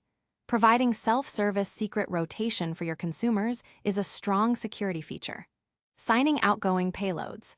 Always sign your webhook payloads using HMAC with a strong hashing algorithm, e.g., SHA-256. This allows your consumers to verify the authenticity and integrity of every webhook they receive. Include a timestamp as part of the data hashed to help consumers prevent replay attacks. Rate limiting on your end. Protect your own infrastructure. Set reasonable rate limits on how many webhook subscriptions a single user or account can create, and enforce circuit breakers if a specific consumer's endpoint is consistently failing or very slow. Operational considerations. Visibility into your webhook system's operations is vital. Logging and metrics. Log every webhook attempt, including the payload sent, the recipient URL, the HTTP status code received, and any errors. Collect metrics on delivery success rates, failures, latency, and the number of retries. Webhook Dashboard Developer Portal. Provide your developers with a comprehensive dashboard where they can see a list of their active webhook subscriptions. Monitor the delivery status of each webhook, success, failure. Inspect individual delivery attempts, including the request sent and the response received, scrubbing sensitive data.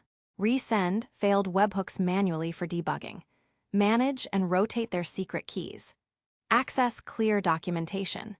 This dashboard significantly reduces the support burden on your team and empowers your customers to debug their integrations themselves. Documentation is key. No matter how well-designed your webhook system is, it's useless without exceptional documentation. Your documentation should be clear, comprehensive, and easy to navigate. It must include overview, what your webhooks are for and how they benefit integrators. Event catalog, a list of all available event types with clear descriptions of what each event signifies. Payload structures, detailed JSON schema or example payloads for each event type, explaining every field. Security, how to verify webhook signatures, including examples of the signing algorithm and how to obtain the shared secret. Mention replay attack protection. Delivery guarantees and retry policies. Clearly state your at least once guarantee and explain your retry schedule. HTTP status codes. Explain what each status code means to your system and how consumers should respond. Management API. Document your API for subscribing to and managing webhooks. Testing information. How consumers can test their webhook endpoints, e.g., provide a test event sending feature via your dashboard. Well-structured documentation is an investment that pays dividends in reduced support requests and increased adoption of your webhooks. Conclusion: designing a robust webhook system as a provider requires careful consideration of event definition, payload structure, versioning, security, and operational visibility. By adhering to these principles and patterns, you can create a highly valuable and reliable mechanism for your customers to integrate with your service, unlocking new levels of real-time functionality and automation. Next, we'll shift to the other side of the equation and focus on how to effectively receive and process these incoming events as a consumer. 7. Consuming webhooks, receiving and processing events. In the previous chapter, we delved into what it takes to build a robust webhook system as a provider, focusing on consistent event design, secure delivery, and comprehensive documentation. Now, we shift our perspective entirely to the other side, becoming a proactive and reliable webhook consumer. Integrating with a service via webhooks means taking on the responsibility of receiving, validating, and processing external data in real time. A well-designed consumer application ensures that your integration is secure, efficient, and resilient to the various challenges of network communication and external system behavior. This chapter will walk you through the essential steps and best practices for building an effective webhook receiving system. Setting up your webhook endpoint. The first and most fundamental step is to create a web address, a URL, that the webhook provider can send its notifications to. This address is your webhook endpoint. Exposing a public URL, your webhook endpoint must be publicly accessible from the internet. This usually means it's deployed on a server with a public IP address and a domain name. If you're developing locally, you'll need tools like ngrok or a similar tunneling service to temporarily expose your local development environment to the internet for testing purposes. HTTPS is paramount. As emphasized in Chapter 4, your webhook endpoint must use HTTPS for secure communication. Obtain and configure a valid transport layer security (TLS) certificate for your domain. This ensures that all data received is encrypted and that the connection is authentically established with your server. Many cloud providers and web hosting services offer free or easy-to-configure HTTPS certificates. Technology choice. You can build a webhook endpoint using virtually any web framework or programming language capable of handling HTTP requests. Whether you use Node.js, Python with Flask or Django, Ruby on Rails, Go, Java with Spring, PHP with Laravel, or any other, The core requirement is an application that can listen for incoming post requests, parse their content, and send back appropriate HTTP responses. Initial request, handling best practices. When a webhook arrives at your endpoint, your initial actions are critical for both reliability and responsiveness. Immediate response, 200 OK or 202 accepted. The single most important rule is to acknowledge the webhook promptly. Your endpoint should return an HTTP 200 OK or 202 accepted status code as quickly as possible, ideally within a few hundred milliseconds. This tells the sending service, "I received your message successfully, and you can stop trying to send it." If your response is too slow, the sender might time out and start retraining the webhook, leading to duplicate deliveries and wasted resources. Asynchronous processing. To achieve that rapid response, you should perform only the absolute minimum amount of work directly within the webhook request handler. The actual business logic, updating your database, sending emails, triggering other workflows, should be offloaded to a background task or message queue. Conceptualizing this, your webhook handler receives a request. It quickly performs necessary security checks and logs the incoming message. Instead of doing lengthy calculations or database updates, it then takes the entire webhook payload and places it onto an internal message queue, like a conceptual inbox for pending tasks. Once the message is queued, it immediately sends back the 202 accepted response to the provider. A separate background process or worker continuously monitors this queue, pulls messages off when it has capacity, and then performs the actual, time-consuming business logic. This pattern decouples the webhook receipt from its processing, enhancing both responsiveness and scalability. Security verification, consumer-side deep dive. Before you do anything else with a received webhook, you must verify its authenticity and integrity. This is your first line of defense against malicious attacks. IP whitelisting, if applicable. If your webhook provider offers a list of static IP addresses from which they send webhooks, configure your firewall or web server to only accept connections from those IPs. While not a standalone solution, it adds a basic layer of filtering. Remember to keep this list updated as providers might change their IP ranges. Signature verification. This is the most robust and essential security measure. For every incoming webhook, retrieve the raw request body. It's crucial to get the exact, raw content of the HTTP request body as it was received before any parsing or re-encoding. Any slight alteration, even whitespace, will cause signature verification to fail. Obtain the shared secret. Retrieve the secret key you established with the webhook provider. This key should be securely stored in your application's configuration or a secret management service, never hard-coded in your source code. Extract the signature from headers. Look for the signature header provided by the sender, e.g., Xstripe signature, Xgithub signature. Recalculate the signature. Using the raw payload body, the shared secret, and the exact cryptographic algorithms specified by the provider, e.g., HMAC SHA-256, your application computes its own signature. If the provider includes a timestamp in the signed data, make sure you include that too in your calculation. Compare signatures. Compare your calculated signature with the one received in the header. If they match perfectly, the webhook is authentic and untampered. Proceed with processing. If they do not match, immediately reject the webhook. Return a 401 unauthorized or 403 forbidden HTTP status code to the sender. Do not process the webhook's data further. For replay attack prevention, ensure you also validate the timestamp included in the signature, if provided by the sender. If the timestamp is too old, e.g., more than 5 minutes difference from your server's current time, reject the webhook, even if the signature matches. This prevents attackers from replaying old, legitimate webhooks. Payload parsing and validation. Once the webhook's security has been verified, you can safely proceed to process its content. Parse the JSON payload. The request body will typically contain a JSON string. Parse this into your application's native data structures, e.g., objects or dictionaries. Validate the payload structure and data. Even if the signature is valid, the payload might not be in the exact format you expect.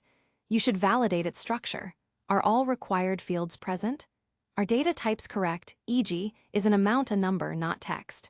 Does the data conform to any specific business rules you have? Are the event types recognized? If the payload is malformed or invalid to your application's requirements, return a 400 bad request to the sender. This tells them that the format of their message was unacceptable. Idempotency implementation, consumer-side deep dive. Given that webhook providers often employ retry mechanisms and offer at least once delivery guarantees, your service will, inevitably, receive the same webhook multiple times. This is why strict idempotency is crucial. Your webhook processing must produce the same result whether it's executed once or multiple times. Why it's crucial? Imagine an order-paid webhook. Without idempotency, if you receive it twice, you might inadvertently process 2 payments, double ship an order, or send 2 confirmation emails. This leads to customer dissatisfaction, data corruption, and operational chaos. How to implement? Every webhook from a reputable provider will include a unique identifier for the specific event or delivery attempt. This is often found as an id field within the JSON payload itself, or in a custom HTTP header like XRequested. This identifier is your idempotency key. Here's the conceptual flow for implementing idempotency in your background worker. Extract the idempotency key. Get the unique identifier from the webhook payload or headers. Check processing status. Before executing any business logic, query your database or a cache to see if this idempotency key has already been successfully processed. If yes, already processed. If you find an entry indicating that this specific key has already been processed successfully, then immediately mark this duplicate webhook as handled and take no further action for the business logic. Don't re-execute the action. If possible, return the previous success response instead of recalculating if your conceptual queue allows this. If no, not processed yet, proceed to the next step. Process webhook and record status atomically. This is the critical part.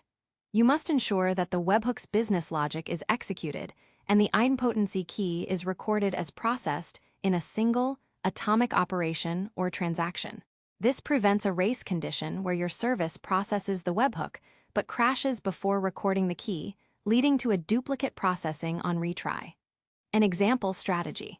Create a record in an idempotency's table with the unique key and a status like pending. Start a database transaction. Perform all your business logic updates within this transaction.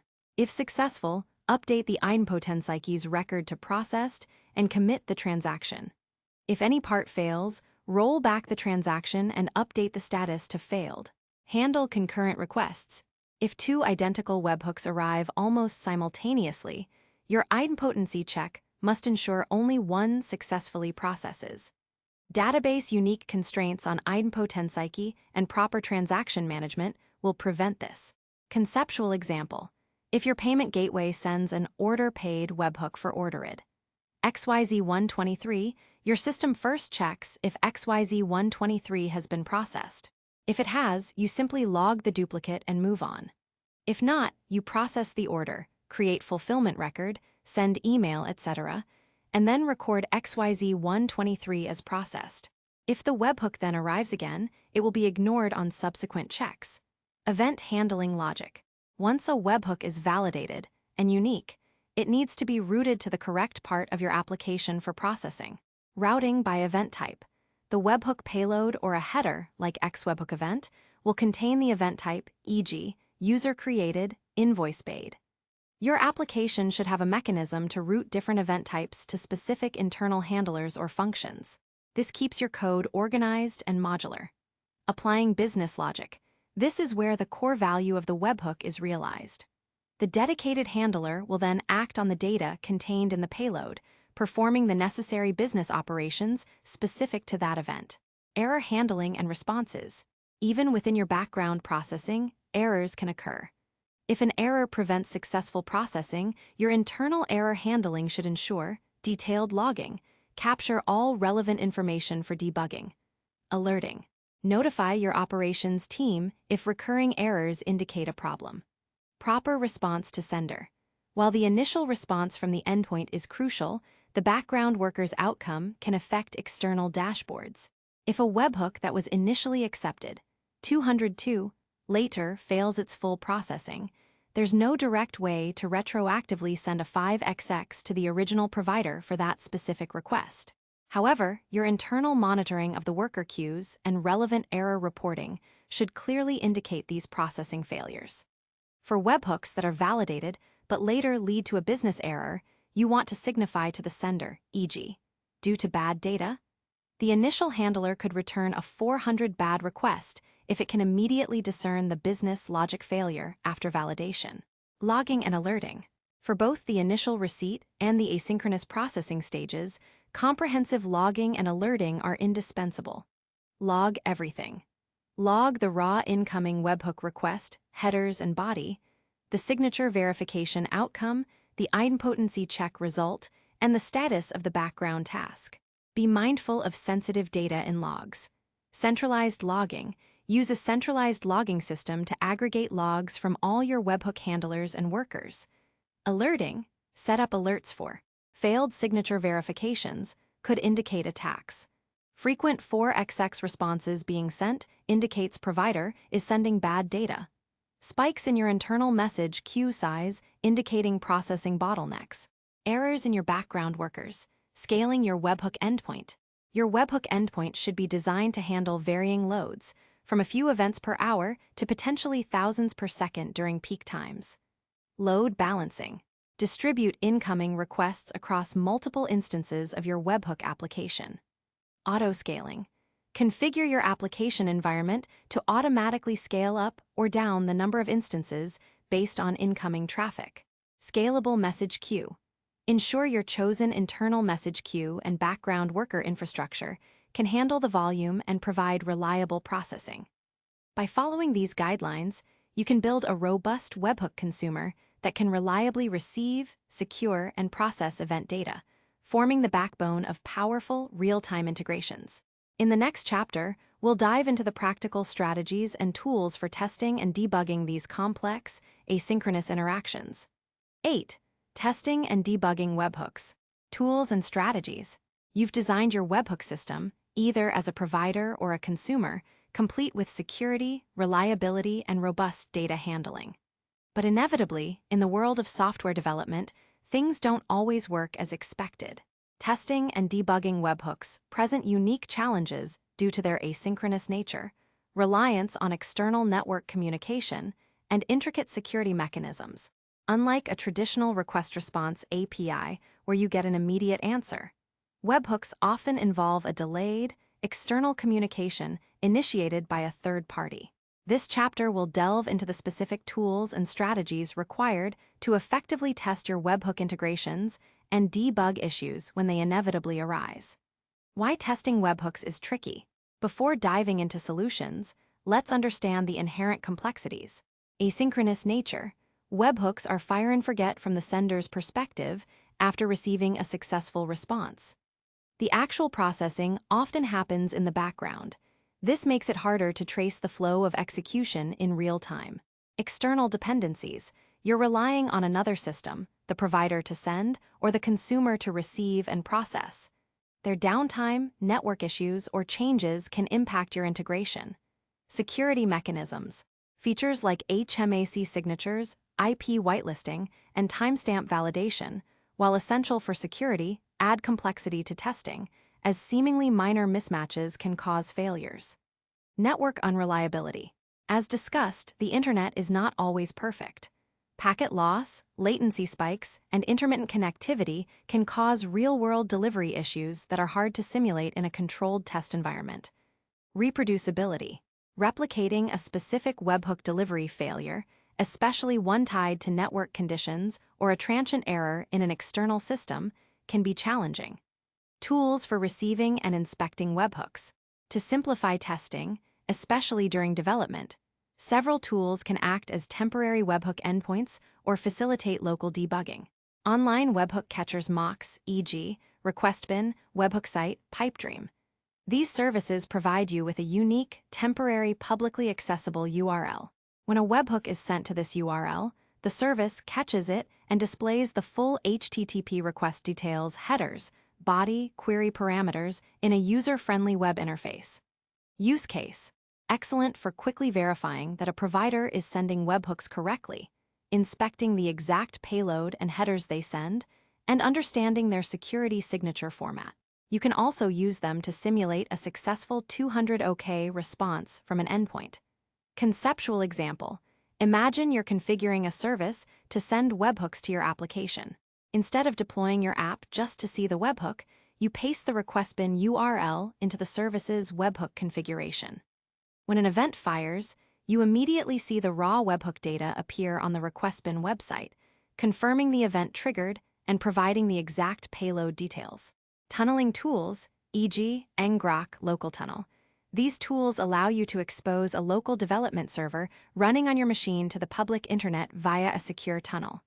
Use case: indispensable for local development when you need a real webhook provider, like Stripe or GitHub, to send webhooks to your application running on localhost. The tunneling tool provides a public URL that forwards all incoming requests directly to your local machine. This means you can debug your webhook receiving logic in real time without deploying your application. Conceptual example: you are building an integration with a payment gateway. You start your local web application, which listens on port 3000. You then start ngrok, which gives you a public URL like https://random string ngrok free app. You configure the payment gateway to send webhooks to this ngrok URL. When a payment event occurs, the webhook hits the ngrok server, which tunnels it directly to your application on localhost :3000. This allows you to set breakpoints, inspect variables, and trace the execution flow of your webhook handler in your local development environment. Testing your webhook producer as a provider. If you are building a system that sends webhooks to external services, your testing strategy should cover unit tests. Ensure your event generation logic correctly identifies when an event occurs. Verify that your payload serialization logic correctly formats the JSON or other format, payload. Test your HMAC signature generation to ensure it produces the correct signature based on a given payload and secret. Integration tests, simulating outbound requests. Test that your system constructs the correct HTTP post request, method, headers, body for various event types. Testing retry logic. Simulate receiving 5xx errors from a mock consumer endpoint and verify that your system implements the correct retry schedule, e.g., exponential backoff, an eventual decision to move to a dead letter queue. Testing circuit breakers. Verify that when a mock consumer consistently fails, your circuit breaker activates and temporarily stops sending requests. Using mock HTTP servers.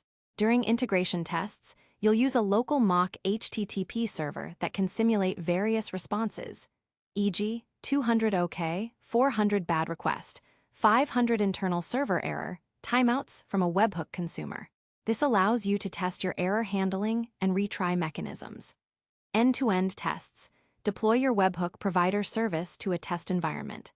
Configure a dedicated test webhook consumer, which might be a simple application running on a test server, or even a service like Webhook site if its limitations are acceptable for your test scope. Trigger an event in your provider system and verify that the webhook is successfully delivered to the test consumer and that its content is accurate. This validates the entire path, from event generation to successful external delivery. Testing your webhook consumer as a receiver. If you are building an application that receives webhooks, your testing strategy should focus on processing inbound requests robustly. Unit tests. Verify your webhook signature verification logic handles valid and invalid signatures, including timestamp checks. Test your payload parsing and validation rules, e.g., what happens if a required field is missing. Thoroughly test your idempotency logic with various scenarios: first receipt, duplicate receipts, concurrent identical receipts. Integration tests, mocking inbound requests. Use tools like Postman, Insomnia, or a simple curl command, conceptually, to construct HTTP requests, to manually send crafted webhook payloads to your local or test environment webhook endpoint. This allows you to simulate requests from various providers with different payloads and headers. Verifying asynchronous queuing. After sending a test webhook, verify that the payload is correctly placed onto your internal message queue. Testing error handling. Send webhooks with invalid signatures or malformed payloads and verify that your endpoint correctly returns 401 or 400 status codes. Simulating external dependencies. If your webhook processing involves making calls to other internal or external services, use mocks for those dependencies during integration tests. Acceptance end-to-end tests. In a dedicated staging or testing environment, configure your webhook consumer to receive actual test events from your chosen webhook provider, e.g., Stripe's test payment events. Verify that the webhook is received, processed, and that the intended side effects, e.g., database updates, email notifications, occur correctly. Tools like ngrok can be used here to connect a provider's test environment to your local setup for more intensive debugging. Debugging strategies. When a webhook integration isn't working as expected, a systematic approach to debugging is essential. Logging, your most critical tool, provider side. Log every outbound webhook attempt. The full URL, headers, the payload sent, the HTTP status code received in response, and any error messages. Also log retry attempts and their outcomes. Consumer side, log every inbound webhook request. The raw request headers, the raw request body, careful with sensitive data, the outcome of signature verification, the result of payload parsing, and the status of the background processing task. Structured logging.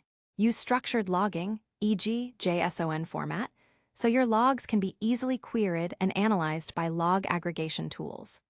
Correlation IDs. Include a unique correlation ID in your logs that tracks a single webhook event through your entire system, from initial receipt to final processing. Error reporting tools. Integrate with error tracking services like Sentry, Bugsnag, or equivalent cloud services. These tools capture detailed stack traces and context when errors occur in your webhook handlers, making diagnosis much faster. Reproducing issues. If you identify a failed webhook in your logs, can you reproduce it? Can you take the exact payload and headers that failed and send them again manually to your test environment? Reproducing the bug reliably is often half the battle. Using the provider's webhook dashboard logs, many commercial webhook providers, like Stripe, GitHub, Shopify, offer excellent dashboards that show the history of all webhooks sent, their status, the request payload, and the response received from your endpoint. This is an invaluable first stop when debugging delivery issues. You can see exactly what the provider sent and what response your endpoint returned. Manual curl or HTTP client testing.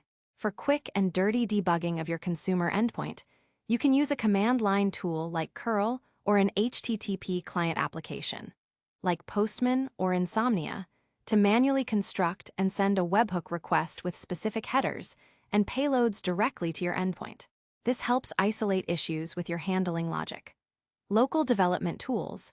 As mentioned, ngrok or similar tools are transformative for local debugging. They allow you to inspect the exact incoming HTTP request locally, including headers that might be added by the provider's infrastructure. Common debugging scenarios. My webhook isn't arriving. Check the provider's webhook logs. Is it configured correctly? Is your endpoint publicly reachable? Is your firewall blocking it? Is HTTPS set up correctly? My webhook arrives but fails. Check your logs and the provider's logs. Did you return a 4XX or 5XX? Is the signature verification failing? Is the payload malformed? Did an internal processing step throw an error? My webhook arrives late multiple times. This is often due to the sender's retry logic. Check the HTTP response you are sending back to the provider. Are you responding quickly enough? Is idempotency correctly implemented on your side? Post-mortem analysis. Finally, learn from every failure. After debugging and resolving a webhook issue, conduct a brief postmortem. What went wrong? How was it detected? How was it resolved? What steps can be taken to prevent it from happening again, e.g., better tests, improved monitoring, code changes? By embracing these tools and strategies, you can transform the complex task of integrating and maintaining webhook systems into a manageable and reliable process.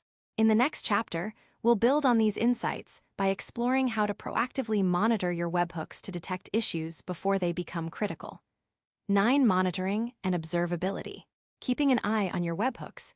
You've designed your webhook integrations for security and reliability, and you've learned how to test and debug them when things go wrong. But in a production environment, you can't just react to failures. You need to know that your webhooks are functioning correctly, constantly, and often before your users or the integrated services tell you otherwise. This is where monitoring and observability come into play. Monitoring involves tracking known metrics and understanding when they deviate from expected norms. Observability is a broader concept, being able to confidently answer any question about what's happening inside your system, even for novel or unexpected issues, by analyzing the data it produces, logs, metrics, traces. For webhooks, which are inherently distributed and asynchronous, strong observability is not just a nice-to-have. It's essential for operational stability and data integrity. Key metrics to monitor: provider side. If you are building and operating a system that sends webhooks, you need to track how well your notifications are being delivered. Delivery success rate. This is the percentage of webhooks that receive a 2xx HTTP status code from the consumer. A high success rate is your primary indicator of health. Track this over time and alert if it drops below a high threshold, e.g., 98%. Delivery failure rate, the inverse of the success rate. Track the percentage of webhooks receiving 4xx client errors, indicating a problem on the consumer's side with the request itself, and 5xx server errors, indicating a problem on the consumer's side with their application. Spikes in 4xx might indicate a consumer misconfiguration or a breaking change you introduced. Spikes in 5xx indicate the consumer system is struggling. Delivery latency. The time taken from when you attempt to send a webhook to when you receive a response from the consumer. Track average, 95th percentile, and 99th percentile latency. High latency can indicate network issues or an overloaded consumer endpoint. Throughput, events sent, the number of webhooks sent per minute or hour. This shows the volume of events your system is generating. Sudden drops could indicate a problem in your event generation pipeline. Retry counts. Track how many times your webhooks are being retried before success or failure.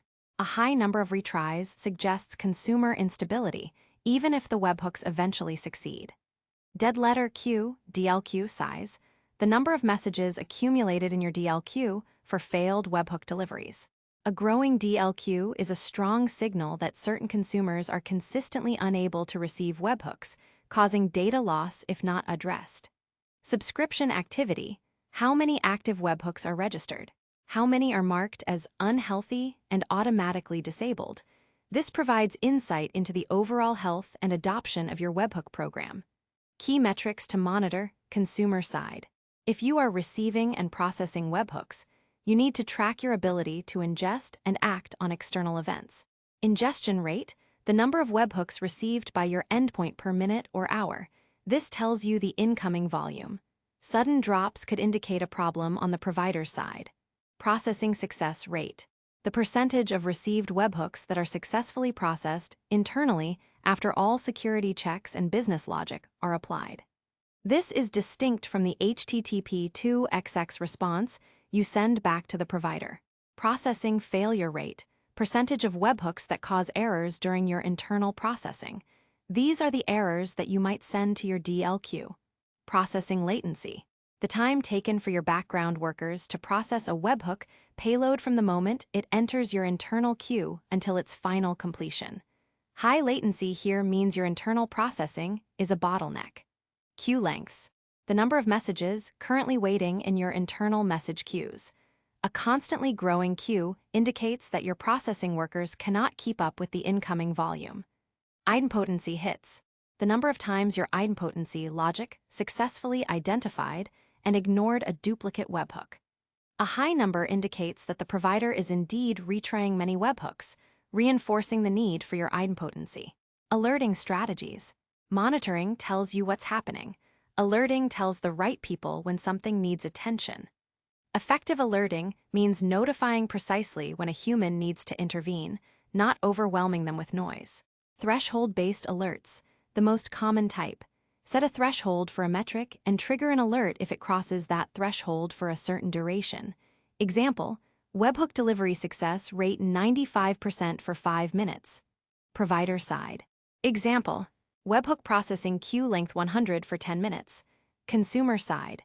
Example, dead letter queue size 0. You want to know immediately if anything goes to the DL queue. Example, no webhooks received for 15 minutes. Indicates the provider might be down or misconfigured. Anomaly detection. More advanced systems use machine learning to detect unusual patterns against historical data, even if they don't cross a fixed threshold. For instance, a sudden, unusual spike in 400 bad request responses. Alert channels. Direct alerts to appropriate teams via various channels. On-call rotations. For critical issues requiring immediate human intervention, e.g., PagerDuty, OpsGenie. Team chat collaboration tools. For high-priority issues that might not be page-worthy, e.g., Slack, Microsoft Teams. Email, for lower-priority issues or summarizing daily, weekly trends. Runbooks. For every alert, have a runbook or documentation explaining what the alert means, common causes, and initial steps for investigation and resolution. This dramatically speeds up incident response. Logging. While metrics give you the what, logs give you the why. They provide detailed, granular information about individual events and execution flows within your system. Structured logging. Instead of plain text, use structured log formats, like JSON. This makes logs much easier to parse, query, and analyze programmatically using log management tools. Level of detail. Log relevant information at each stage of webhook processing. Incoming request headers and the raw payload. Be careful to scrub sensitive data. Validation results, signature, payload structure. Idempotency check outcomes. Status of background job queuing. Success or failure of each step in the background processing, including any errors or exceptions. Log aggregation. Centralize all your application logs into a robust log management system, e.g., Elasticsearch, Splunk, Datadog logs, AWS CloudWatch logs, Azure Monitor, Google Cloud logging. This allows you to search across distributed systems, analyze trends, and quickly diagnose issues. Traceability. Use unique correlation IDs for each webhook. This ID should be logged at every step of the webhook's journey through your system, from initial receipt, through queuing, to background processing. If the provider includes a request ID header, use that.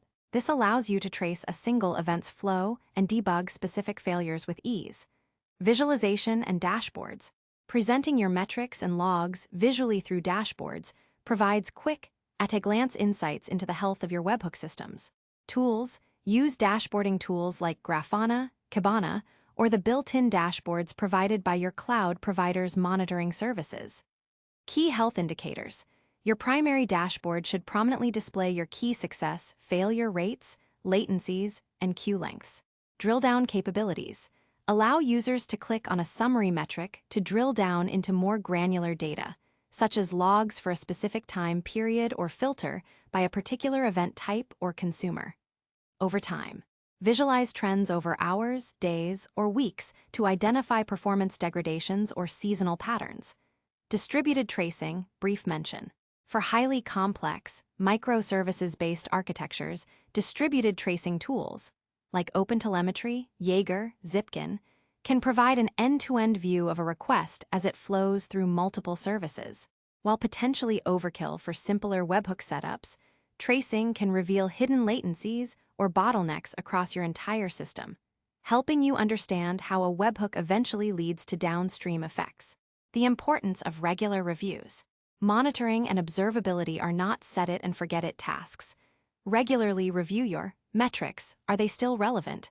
Are there new insights you could glean? Alerts. Are they too noisy, or are they missing critical issues? Are the thresholds still appropriate? Incidents. After any production issue, update your monitoring and alerting to prevent recurrence and refine your runbooks. By integrating robust monitoring and observability into your webhook strategy, you gain a clear, proactive understanding of your system's health, allowing you to quickly identify, diagnose, and resolve issues, ensuring reliable event-driven communication. In the next chapter, we'll explore advanced patterns for scaling, securing, and evolving webhook systems. 10. Advanced webhook patterns, scaling, and evolution. So far, we've built a solid foundation for understanding, integrating, securing, and ensuring the reliability of webhooks. We've mastered the basics of how one application notifies another. Now, we expand our view to explore more sophisticated patterns and architectural considerations that become crucial as systems grow in complexity, scale, and the need for evolutionary change. These advanced patterns address common challenges faced by both providers and consumers of webhooks in high-traffic or dynamic environments. Fan-out architectures for providers. Imagine your service generates a single important event, say an order-paid event. Now, instead of just one customer application wanting to know about this, you have 10 different applications, all belonging to different customers, who want to receive this specific event. Or, even within a single customer's ecosystem, multiple microservices might need this event. Suddenly, you're not just sending one webhook, you might be sending hundreds or thousands for each single internal event. This is where fan-out becomes essential. A fan-out architecture allows a single internal event to trigger the delivery of multiple webhooks to different external consumers. Building this robustly requires more than just looping through a list of URLs. Internal publish, subscribe, pub/sub systems. The most scalable way to implement fan-out is by leveraging an internal message broker or a pub/sub system. When your application generates an order-paid event, it doesn't immediately try to send webhooks. Instead, it publishes this event to an internal topic within a message broker, like Apache Kafka, RabbitMQ, or cloud-managed services such as AWS SNS, Azure Event Grid, or Google Cloud Pub/Sub.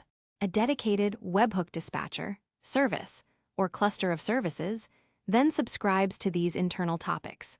When the dispatcher receives an event from the internal queue, it looks up all registered external webhook URLs that have subscribed to that specific event type. It then enqueues individual webhook delivery attempts for each external endpoint into separate, smaller, dedicated queues or tasks. This isolates failures. If one consumer's endpoint is down, it doesn't block deliveries to other consumers. This approach creates a highly decoupled and scalable system.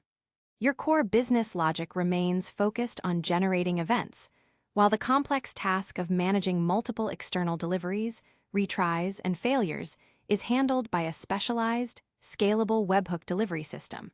Webhook security hubs/gateway patterns. As a webhook consumer, managing security, signature verification, IP whitelisting, replay protection. For every single webhook endpoint you deploy can become repetitive and prone to inconsistencies. A webhook security hub or gateway pattern centralizes these crucial security checks. How it works. Instead of each individual microservice or application having its own webhook endpoint, you expose a single, centralized webhook gateway. All incoming webhooks from all providers are directed to this gateway. Centralized security. This gateway is then responsible for performing all the initial, cross-cutting security concerns. Signature verification using the appropriate secret for each provider. IP whitelisting, if applicable.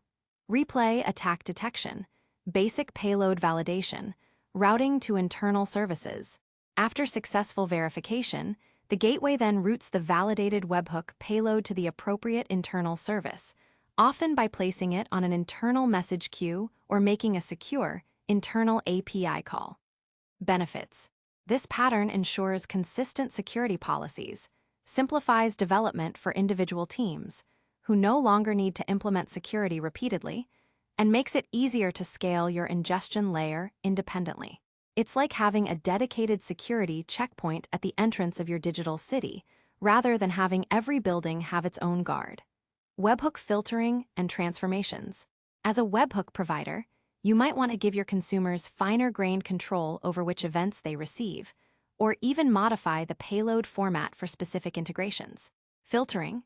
Instead of sending all order-updated events, a consumer might only care about order-updated events where the status changes to shipped, and the amount is greater than $100. A robust webhook system can allow consumers to define such filters at subscription time, reducing the amount of irrelevant traffic they receive. Your webhook delivery system would then apply these filters before dispatching the webhook. Transformations. In some cases, a consumer's legacy system might require a slightly different JSON structure or a different data format entirely, e.g., XML. While not common for general-purpose webhooks, a sophisticated provider might offer a way to transform the payload for specific integrations. This increases complexity for the provider, but can greatly simplify integration for specific consumers. Managing webhook versions, deep dive. We touched on versioning in Chapter 6, but it's a critical challenge that warrants deeper discussion. As your product and its underlying data models evolve, your webhook payloads will need to change. Breaking existing customers' integrations is extremely disruptive and costly. Why versioning is hard. Traditional API versioning often involves clients opting into a new version. For webhooks, the provider pushes the updates, requiring the consumer to adapt. If a consumer system can't handle a new field or a changed meaning, it can break their integration. Strategies for consumers. Graceful degradation. Consumers should always interpret webhook payloads flexibly. If they encounter an unknown field, they should simply ignore it rather than crashing. This handles minor, backward-compatible additions. Version headers. Providers often include a custom HTTP header indicating the webhook's version, e.g., XAPI version, 2024 to 1:1. Consumers can then build logic to process different versions. If they only understand an older version, they might refuse newer ones or process them partially. Strategies for providers. Additive changes first. Only add new fields. Never remove fields, rename them, or change their data types in a way that breaks existing consumers, unless absolutely necessary. Support multiple versions concurrently. For truly breaking changes, you'll need to support multiple versions of your webhook events simultaneously. This doubles the complexity on your side, but provides a smoother transition for consumers. Explicit version selection. Allow consumers to specify the webhook version they want to receive when they subscribe, e.g., post/webhooks, URL, events, version, 2023 to 1:1. This gives them control over when they migrate. Clear deprecation policy. When you introduce a new, breaking version, clearly communicate the deprecation plan for older versions. Provide ample notice, e.g., 6 to 12 months, tools to help consumers migrate, and detailed release notes. Dedicated endpoints. For major version changes, some providers introduce entirely new webhook endpoint paths, e.g., /webhooks/v1 and /webhooks/v2. Consumers explicitly migrate their subscription URL. Effective versioning is a balance between your need to evolve your product and your customer's need for stability. Webhook retries as a service. Implementing robust retry logic with exponential backoff, circuit breakers, and dead letter queues, DLQs, can be complex and infrastructure-heavy. For smaller operations or those who prefer managed solutions, specialized services and middleware can handle this. Managed services. Cloud providers offer services like AWS EventBridge or Azure Event Grid that can act as intermediaries. They can receive events, queue them, and handle the reliable delivery, retries, and DLQ management for your webhooks, abstracting away much of the operational burden. Third-party tools. Other services specialize in webhook delivery, allowing you to simply send them an event, and they take care of delivering it reliably to your list of subscribers, complete with retry policies and observability. This is like outsourcing your postal service. Webhook gateways middlewares for consumers. Just as providers can centralize their webhook sending, consumers can also centralize their webhook receiving. A webhook gateway acts as a single ingress point for all incoming webhooks, regardless of the provider. Benefits: consistent ingestion layer. All your webhooks come through one pipeline. Centralized security. Signature verification, IP whitelisting, and rate limiting can be offloaded to this gateway layer before the webhooks even reach your main application logic. Asynchronous buffering. The gateway can immediately queue incoming webhooks into your internal message queue, providing rapid acknowledgement back to the provider, even if your downstream systems are busy. Standardization. The gateway can normalize different webhook payload formats from various providers into a consistent internal format before sending to your backend. Implementation. This gateway could be implemented using cloud functions, like AWS Lambda or Azure Functions, an API gateway service, or a dedicated proxy application. It acts as a firewall and intelligent router for all your incoming event traffic. Webhook state management. For long-running processes triggered by webhooks, a single fire-and-forget event might not be enough. You might need to maintain state across multiple webhook events or complex workflows. Workflow engines/orchestration. For complex, multi-step processes triggered by webhooks, e.g., an onboarding process where user-created triggers an email sequence, then email open triggers a welcome message, then account activated triggers a sales notification, you might use a workflow engine. These engines can store the state of a process, wait for subsequent webhooks, and then trigger the next step. Sagas. In a microservices architecture, a saga pattern helps manage distributed transactions triggered by webhooks, allowing for compensation actions if later steps fail. Building webhook SDKs and libraries. For providers, offering client-side SDKs, software development kits, or libraries in common programming languages, e.g., Python, Node.js, Java, can significantly improve the developer experience for your consumers. Simplifying integration. These libraries can abstract away the complexities of parsing and verifying webhook signatures, structuring and validating webhook payloads, automatic routing of events to specific handler functions within the consumer's application. Best practice enforcement. By providing an SDK, you can implicitly enforce best practices for security and idempotency, guiding your developers toward reliable integrations. Conceptual example. A Stripe Webhook Go library that automatically verifies the signature, parses the event object, and provides typed access to the event data, reducing boilerplate code for the consumer. Conclusion. As your event-driven ecosystems mature, embracing these advanced webhook patterns becomes vital.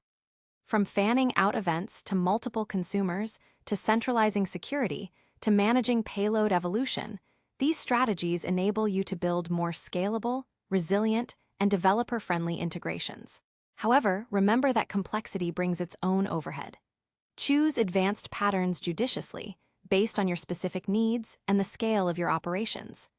In our final chapter, we'll broaden our view even further, considering webhooks within the wider landscape of event-driven architectures and contemplate their future. 11. Real-world case studies. Webhooks in action. Theoretical knowledge is invaluable, but seeing how concepts translate into real-world applications provides the deepest insights. In this chapter, we'll examine how some of the most influential and widely used platforms leverage webhooks to power their ecosystems. By exploring their implementations, we can understand the practical application of the principles we've discussed regarding security, reliability, and usability. We'll abstract away specific code, focusing on the architectural approaches and the why behind their design choices. Case Study 1. Stripe Payment Processing. Stripe is a prime example of a company whose core functionality relies heavily on webhooks for real-time communication around payment events. For any business using Stripe, waiting for a user to refresh a page or constantly polling to know if a payment succeeded is simply not an option. Overview. Stripe processes payments, subscriptions, and financial transactions. When a customer's credit card is charged, a refund is issued, or a subscription changes status, your application needs to know instantly. These are perfect use cases for webhooks. Key features and takeaways. Strong emphasis on security. Stripe's webhooks are perhaps the gold standard for security. They utilize HMAC SHA-256 signatures for every webhook payload, including a timestamp in the sign string. This prevents both tampering and replay attacks. They explicitly state, "Don't trust any webhook that doesn't have a valid signature." This reinforces our Chapter 4 advice on signature verification. Robust retry logic. Stripe implements an extensive retry schedule. If your endpoint doesn't respond with a 2xx status code, Stripe will retry sending the webhook with an exponential backoff. This can continue for up to 3 days, ensuring a high probability of delivery if your service experiences even prolonged downtime. This aligns perfectly with our reliability patterns in Chapter 5. Clear event types. Stripe has a well-defined and comprehensive set of event types, e.g., payment intent exceeded, charge refunded, customer subscription updated. This makes it easy for consumers to understand and route events. Developer dashboard and tools. Stripe provides an excellent dashboard where developers can view a live stream of all incoming and outgoing webhooks, inspect request bodies and response codes, and manually resend failed webhooks. They even have a webhook endpoint simulator to send test events. This mirrors the importance of provider-side operational visibility discussed in Chapter 9 and 6. Versioned API. Stripe meticulously version their API. When you integrate, you specify which API version you are using. This means that if they make breaking changes to payloads, you are not affected until you choose to upgrade, providing stability and predictability for consumers, as discussed in Chapter 10 regarding versioning. Analogy.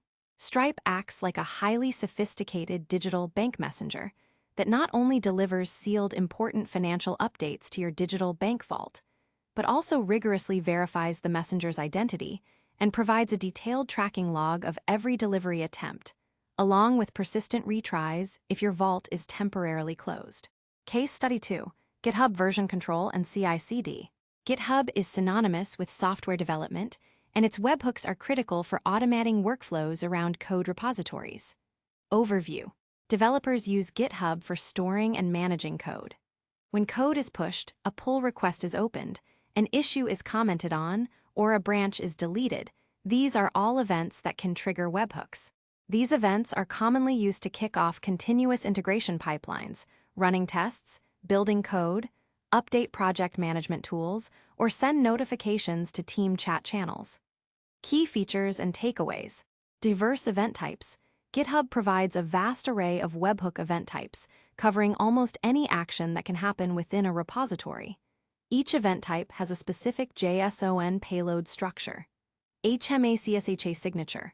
GitHub also uses HMACSHA, specifically SHA-1 or SHA-256, signatures on its webhook payloads, sent in the XHub Signature 256 header.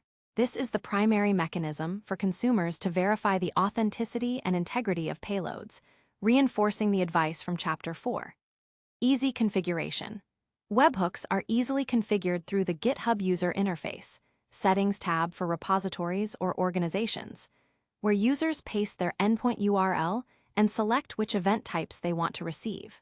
Webhook delivery history. Similar to Stripe, GitHub provides a recent deliveries section in the webhook configuration, showing individual delivery attempts, their HTTP status codes, and the full request and response bodies. This is invaluable for debugging and mirrors the call for provider-side dashboards. Global versus repository webhooks. You can subscribe to webhooks for a specific repository or for an entire organization, providing flexibility for different integration needs. Analogy.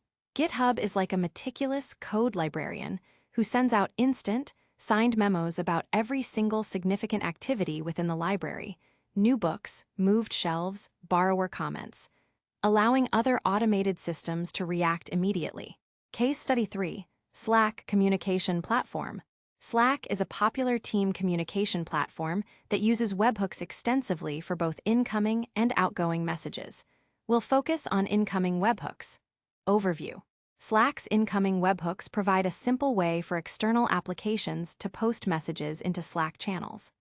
This is widely used for sending automated notifications, alerts, e.g., system errors, build failures, or status updates from other applications directly into team conversations.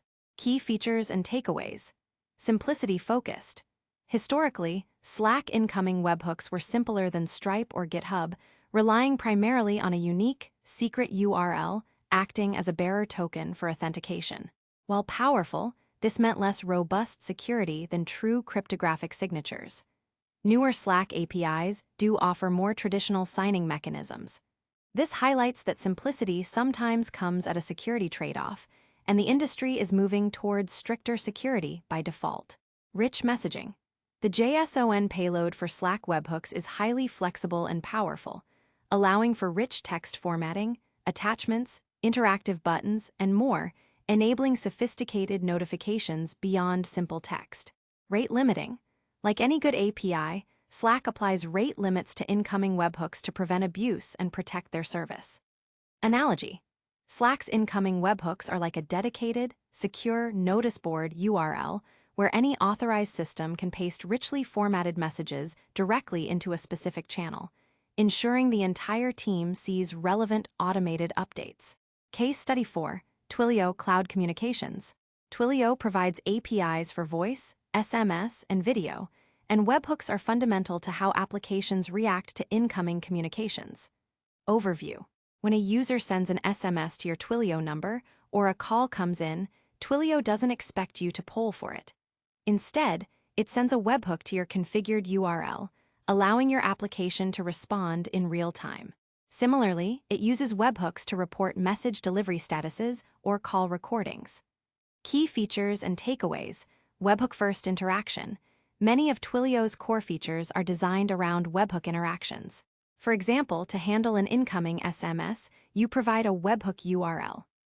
Twilio sends the message details to this URL, and your application responds with TwiML, Twilio markup language, which tells Twilio what to do next, e.g., send a reply, forward the message.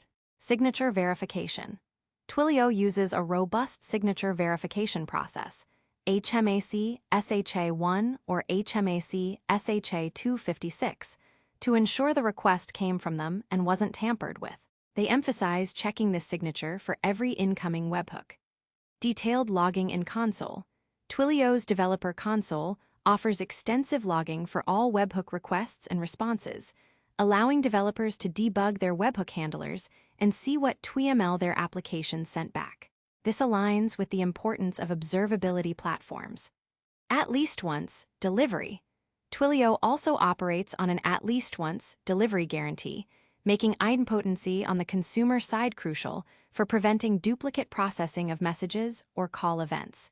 Analogy, Twilio is like a highly efficient communication agent who instantly informs your custom translation service. Your webhook endpoint, about incoming calls or messages, then rapidly executes the response instructions it receives back. Lessons learned across case studies. Observing these industry leaders reinforces several key themes discussed throughout this book. Security, signatures, is paramount. All major providers prioritize cryptographic signatures, HMAC-SHA, as the primary means to authenticate and verify the integrity of webhook payloads. This is not optional for production systems. Reliability, retries, is expected.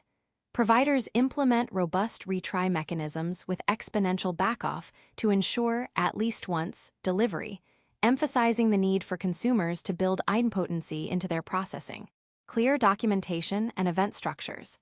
Well-defined event types and easily understandable payload structures, coupled with clear documentation, significantly reduce the integration burden on consumers. Provider-side observability tools. Dashboards providing webhook delivery logs and inspection capabilities are invaluable for developers debugging their integrations. The power of asynchronous processing.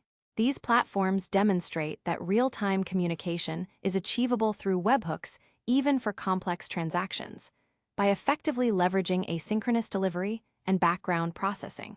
These case studies illustrate that webhooks are not just a simple conceptual tool. They are a fundamental part of the Internet's infrastructure, powering complex, real-time integrations across diverse industries. Understanding their underlying principles and seeing them in practice prepares you for building your own robust solutions. In our final chapter, we'll broaden our view even further, considering webhooks within the wider landscape of event-driven architectures and contemplate their future. 12. Beyond the basics, the future of event-driven architectures. We've journeyed deep into the world of webhooks, dissecting their anatomy, fortifying them with security, ensuring their reliability, and exploring advanced patterns and real-world applications. We've seen how these doorbell notifications stand as a powerful and indispensable tool for real-time communication between diverse applications on the Internet. But webhooks are just one piece of a much larger and rapidly evolving landscape. Event-driven architectures, EDA. In this final chapter, we'll place webhooks within this broader context, briefly explore alternative and complementary technologies, discuss emerging trends, and offer some final thoughts on the enduring importance of mastering event-driven communication for modern developers. Event-driven architecture, EDA, overview. At its core, an event-driven architecture is a software design pattern where the communication between different parts of a system occurs through events. Instead of components directly calling each other or constantly polling for state changes, they publish events when something interesting happens, and other components, subscribers, react to those events. Key benefits of adopting an EDA approach include decoupling. Components become independent, reducing tight dependencies. If one part of your system changes, it's less likely to break others. Scalability. Events can be processed asynchronously, allowing components to scale independently based on their specific loads. Responsiveness. Systems can react to changes in real time, leading to more dynamic and responsive applications. Resilience. Failures in one part of the system are less likely to bring down the entire system, as components communicate through reliable event queues. Webhooks are a form of EDA specifically designed for external communication between disparate systems over HTTP. They notify external parties about internal events. Alternative and complementary eventing technologies. While webhooks are powerful for notifying external systems, they are not the only way to manage events. Depending on the use case, particularly for internal communication or very high-volume, continuous streams of data, other technologies might be more suitable. Message queues brokers, concept. Systems like Apache Kafka, RabbitMQ, or cloud-managed services such as AWS SQS SNS, Azure Event Grid, and Google Cloud PubSub act as intermediaries that store and deliver messages between different parts of your system. Distinction from webhooks. Message queues are typically for internal system communication. They offer stronger delivery guarantees, e.g., persistent queues, advanced retry policies, message ordering, higher throughput, and more control over message consumption, e.g., consumer groups. Webhooks are usually fire and forget for external notifications. Complementary use. Often, webhooks are integrated with message queues. When a webhook arrives, it's immediately placed onto an internal message queue for asynchronous processing. Similarly, an internal event might be published to a message queue, and then a dedicated service consumes that message to generate and send an external webhook. Server-sent events, SSE, concept. SSE allows a server to push updates to a client over a single, long-lived HTTP connection. It's a one-way street from server to browser, often used for live dashboards, stock tickers, or news feeds. Distinction from webhooks, SSE is primarily for streaming data to a web browser or specific client, not between server applications. Webhooks are for server-to-server communication. Complementary use. A webhook received by a backend could trigger an SSE update to a client-side dashboard, providing a real-time view of an event. WebSockets. Concept. WebSockets provide a full duplex, persistent connection between a client and a server. Once established, both ends can send and receive data in real time. Distinction from webhooks. WebSockets are persistent, two-way, and require continuous management of the connection. Webhooks are ephemeral, one-way pushes over standard HTTP requests. Complementary use. Often used for interactive applications like chat, gaming, or collaborative editing. A webhook might trigger a backend process that then pushes a real-time update over an existing WebSocket connection to a user's browser. The rise of low-code, no-code platforms and IPaaS. One of the most significant trends, transforming how businesses integrate systems, is the proliferation of low-code, no-code platforms and integration, platform as a service, IPaaS solutions. Tools like Zapier, Make, formerly Integromat, IFTTT, Workato, and Microsoft Power empower non-developers and business users to create complex automated workflows without writing traditional code. Webhook abstraction. These platforms often sit right at the heart of webhook consumption and production. They act as universal webhook consumers, accepting notifications from thousands of different services. They then translate and route these events, acting as webhook producers themselves, triggering actions in other applications. Empowering non-technical users. These tools democratize integration. A marketing manager can set up a workflow where a new email subscribe event, via webhook, automatically adds the subscriber to a CRM and sends a personalized welcome email, all through a visual interface. Building your own API. Many of these platforms also allow users to expose their own webhook endpoints, turning a simple spreadsheet or database into an API that other services can notify. This ecosystem further highlights the critical role of webhooks as the universal language for connecting applications. IPaaS platforms effectively manage the complexity of security, retries, and formatting, so their users don't have to. Standardization efforts, cloud events. As EDAs become more prevalent, the need for standardization across different eventing systems has grown. One notable effort is cloud events. Concept. Cloud events is a specification for describing event data in a common, interoperable way, regardless of the protocol or message queue used for transport. It defines common attributes for events like id, source, type, time, and spec version, ensuring consistency. How it relates to webhooks.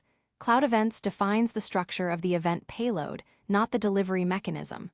A webhook delivered over HTTP can perfectly encapsulate a cloud event formatted payload. This standardization makes it easier for consuming applications to process events from various sources consistently, reducing parsing and interpretation overhead. It could allow you to write a single event handler that works for events from multiple different webhooks if they all conform to the cloud event specification. Serverless architectures. Webhooks are a natural fit for serverless computing paradigms, like Oz Lambda, Azure Functions, Google Cloud Functions. Event-driven by nature, serverless functions are designed to be short-lived, stateless, and triggered by events. A webhook hitting a public API gateway endpoint can directly invoke a serverless function, which then processes the payload. Scalability and cost efficiency. This combination offers immense scalability.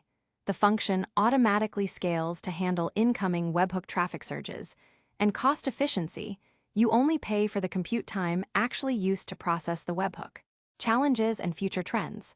Despite their power, webhooks and the broader EDA landscape still present challenges and are constantly evolving. Observability. As systems become more distributed and driven by asynchronous events, a holistic view of event flow and processing becomes increasingly difficult. Advanced distributed tracing and centralized logging remain critical areas of development. Complexity management.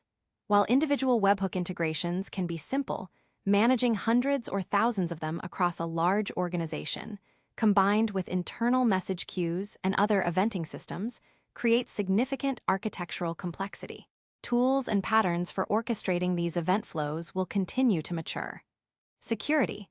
As event streams become richer and more widely used, the attack surface expands. Secure configuration, rigorous validation, and advanced threat detection for eventing systems will continue to evolve. Event mesh/event streaming platforms.